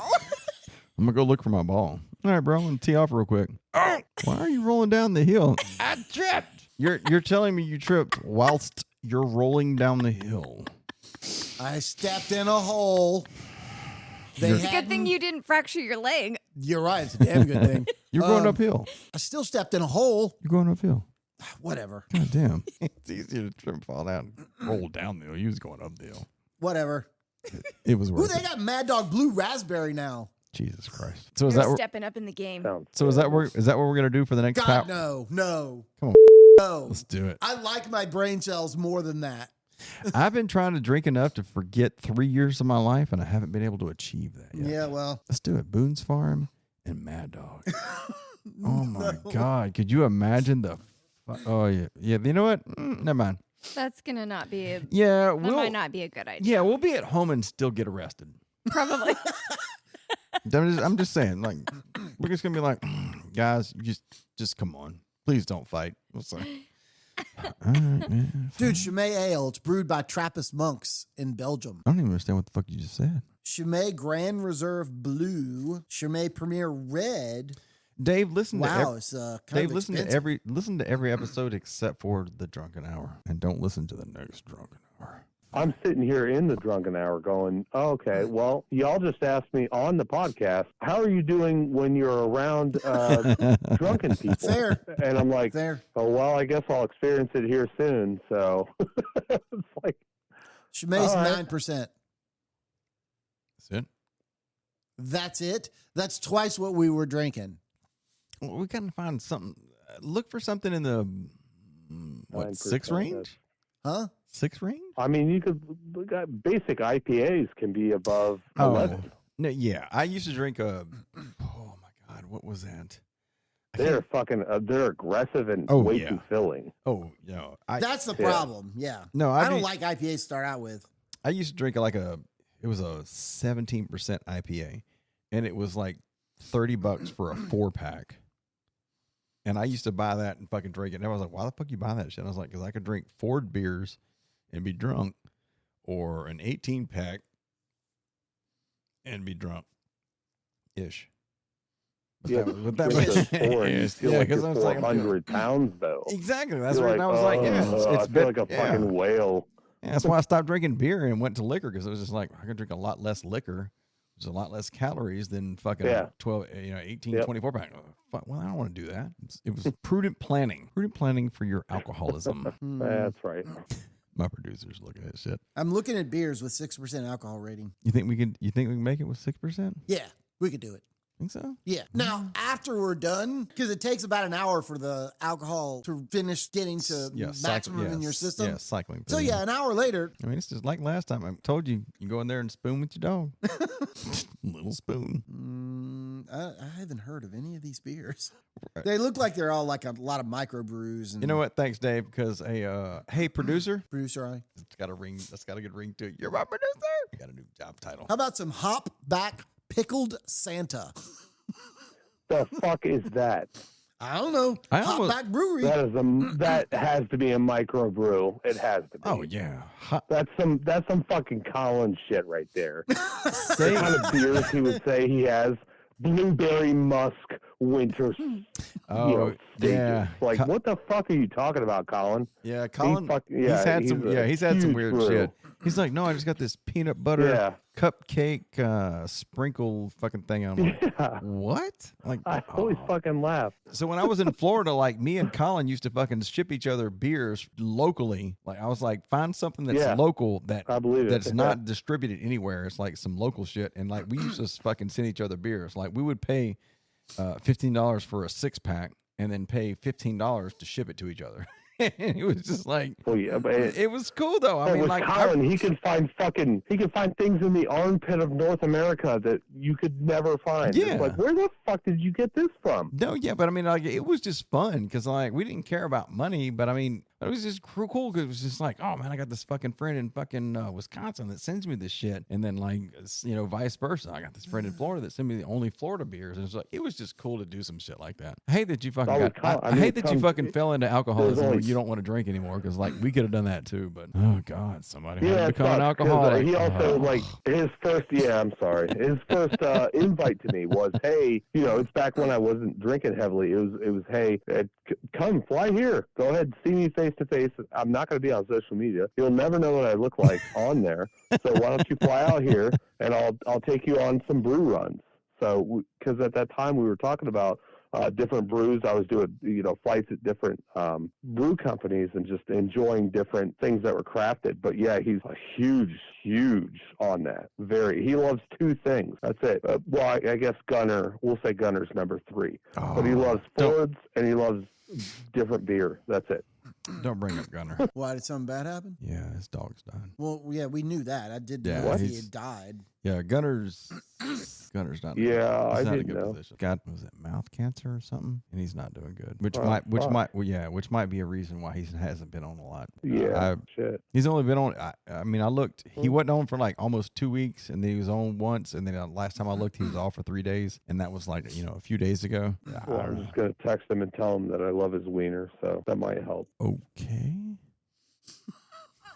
I don't know, something to cheer him up. That's what I'm going for. And wait, I don't know. That would be funny if he was a dick dog, but he's not a dick dog. He's a labradoodle. Oh, is he a labradoodle? Yeah, it's a labradoodle. No, I hated him telling me that his fucking dog was fucking sick, and then of course he's got some medical issues too. So it was just not seeing him on for so long. I didn't know if it was him or the dog, and I'm just like, dude, reach out, bro. You got friends, but whatever. What about that one? A milk porter. See, that's another reason alcoholism just like destroys things, because Colin and I go way far back, and we have a strong and resilient history. And then as the years went on, I was less and less present. For me not to know all of that stuff that I should have known with a fucking year or two ago, depressing as fuck. No, I mean, don't take that to heart, because, I mean, guys are different. Honestly, at some point, me and Colin talk so much, like, honestly, when I was in Florida, Colin was my best friend, and I've never even fucking seen him in person, because it was just like, if he said give me your fucking log on to all your shit, I'd just be like, all right, cool, here. But I mean, like, you're welcome for introducing you to. Just saying. Wow. So here's Mr. Butthurt. Welcome to Butthurt. I mean, it's because of me, but you guys left me out in the cold. Wow. Well, maybe if you would have been so goddamn drunk those fucking so many fucking years, you'd have been a little bit fucking better, but you fucking let it over fucking come your life. Go fuck yourself. Fuck. No, like, yeah, I mean, it really here though. I didn't know you guys were that close. That's awesome. No, I mean, there was a time where, like, me and Colin, we fucking talked Dude, seriously, it was fucking every day because like every time. Now it's when the new season starts, we talk for 3 weeks and then we usually don't fucking talk, which is about And where then it's he at. vanishes back into dinosaurs and shit like that. Yeah. Yeah, y'all played was it Ark? Ark. Yeah, it was Ark, yeah. Survival. Yeah. No, yeah, I like yeah. it. Yeah, Colin was my best friend for a hot minute because I didn't. No It was military. You know, I didn't fucking have anybody that I hung out with in real life, and it was just went to work and I came home and then I fucking played games and that was fucking it. And like he really He's not was. Military though, is he? No, hell no. No, he's not. His brittle bones would shatter in seconds. Just with PT. So like, just like, hey, we're doing PT today, so good luck to you. And then he'd be like, crumble. So yeah, no. The only pictures I've ever seen of Colin was like his arm of his tattoos. Like when he was like, "Oh, bro, I got a new tattoo," and it'd be like Mjolnir from fucking Thor or some shit. I'd be like, "Bro, your arm looks kind of skinny. You're a scrawny little ginger," and he's not even a ginger. Is that so? That's what he's not a ginger, but Brad and I are very strong in saying you are a ginger because you won't show us what you look like. We've made up our mind. You're a ginger. I think Tammy started that. Quick pause. We're gonna pause. We'll be back. Yeah. All right, everybody, we're back. Sorry about that break. Our new dog pooped all over my wife's clothes. Are you sure it's not Tammy pooped all over the dog's clothes? Dog doesn't have clothes yet. You know what? There's a good chance that there is a retaliatory thing where Tammy may poop on his clothes, which is his fur. I may just poop on him. Which is Tammy's gonna, See how you like it. Tammy's gonna chase the poor dog around with her butt. Low. Taking Bentley home. I'm not taking Bentley You home. said it again. You said it again. And you did say it again. And You you're have going to have so to much bleep that out editing too. to do. Son of a My bitch. God. I'm the person that you were worried about, and I didn't do it once. Nope. It's the Proby. Nobody knows what that is. Okay. Yeah, I was gonna call him BK the whole time because Baby Kangaroo. I was gonna call him the BK Lounge. Burger King. That's right. Have it your way. Yeah, you've dropped his name so many times. That's good luck to you. Yeah, Proby. 9 times. Hence the reason why you're still a fucking Proby. And so are you, because you're the fucking pro producer. Whatever. So I'm going to send you this fucking file, and you've got 9 places to edit. Go fucking figure it out. How are you going to give it to me? You're going to email it? You're going to Dropbox it? I'm going to power this off, Dropbox. pull out that micro SD card, give it to you, and tell Are you to you go guys home and fucking seriously edit. talking about how one of you is going to give it to the other one? Are you I jealous think because it's nobody's time we, giving it to shut down you? here. Yeah. I think it's time we shut down. Yeah, I think so too, because you're jealous because nobody's giving it to you. So on that note, there goes everybody. Kind of hurt. Baby Kangaroo. Last words. We love you. Come back. Last thing you said before we hang up on the phone. Bye-bye. Babe, got any last words? Thank you for coming on to the show. And it sounded so bad. Instead of us. All right, babe, you're cut off. Dave, you got any last words? Yeah, mine's a little more serious. I hope that seriously got to dive into the episode, and I hope my story resonates, and I hope it reaches out to somebody who needs it. Awesome. On that note, thank y'all for listening in. I know this is a sensitive subject. Probably it might have touched on a fucking couple of little hard points for some people who maybe have went through some addiction problems. And like I said in the very beginning, there's more than one form of addiction other than alcoholism, drugs. I know there's just a lot of people feel a lot of different ways. Maybe we've reached out to you to maybe think or feel something different, to maybe understand somebody that's going through it. Hopefully we did. If not, at least maybe you'll have a little bit more sensitive spot in your heart for somebody who actually is suffering from, such as this thing. But thank you for being this long, 2 hours and 44 minutes. I've got to go back through 2 hours and 44 minutes of this whole thing. But again, we'll see you in 2 weeks. Hope you enjoyed the episode, and we'll see you next time. Thanks for listening out.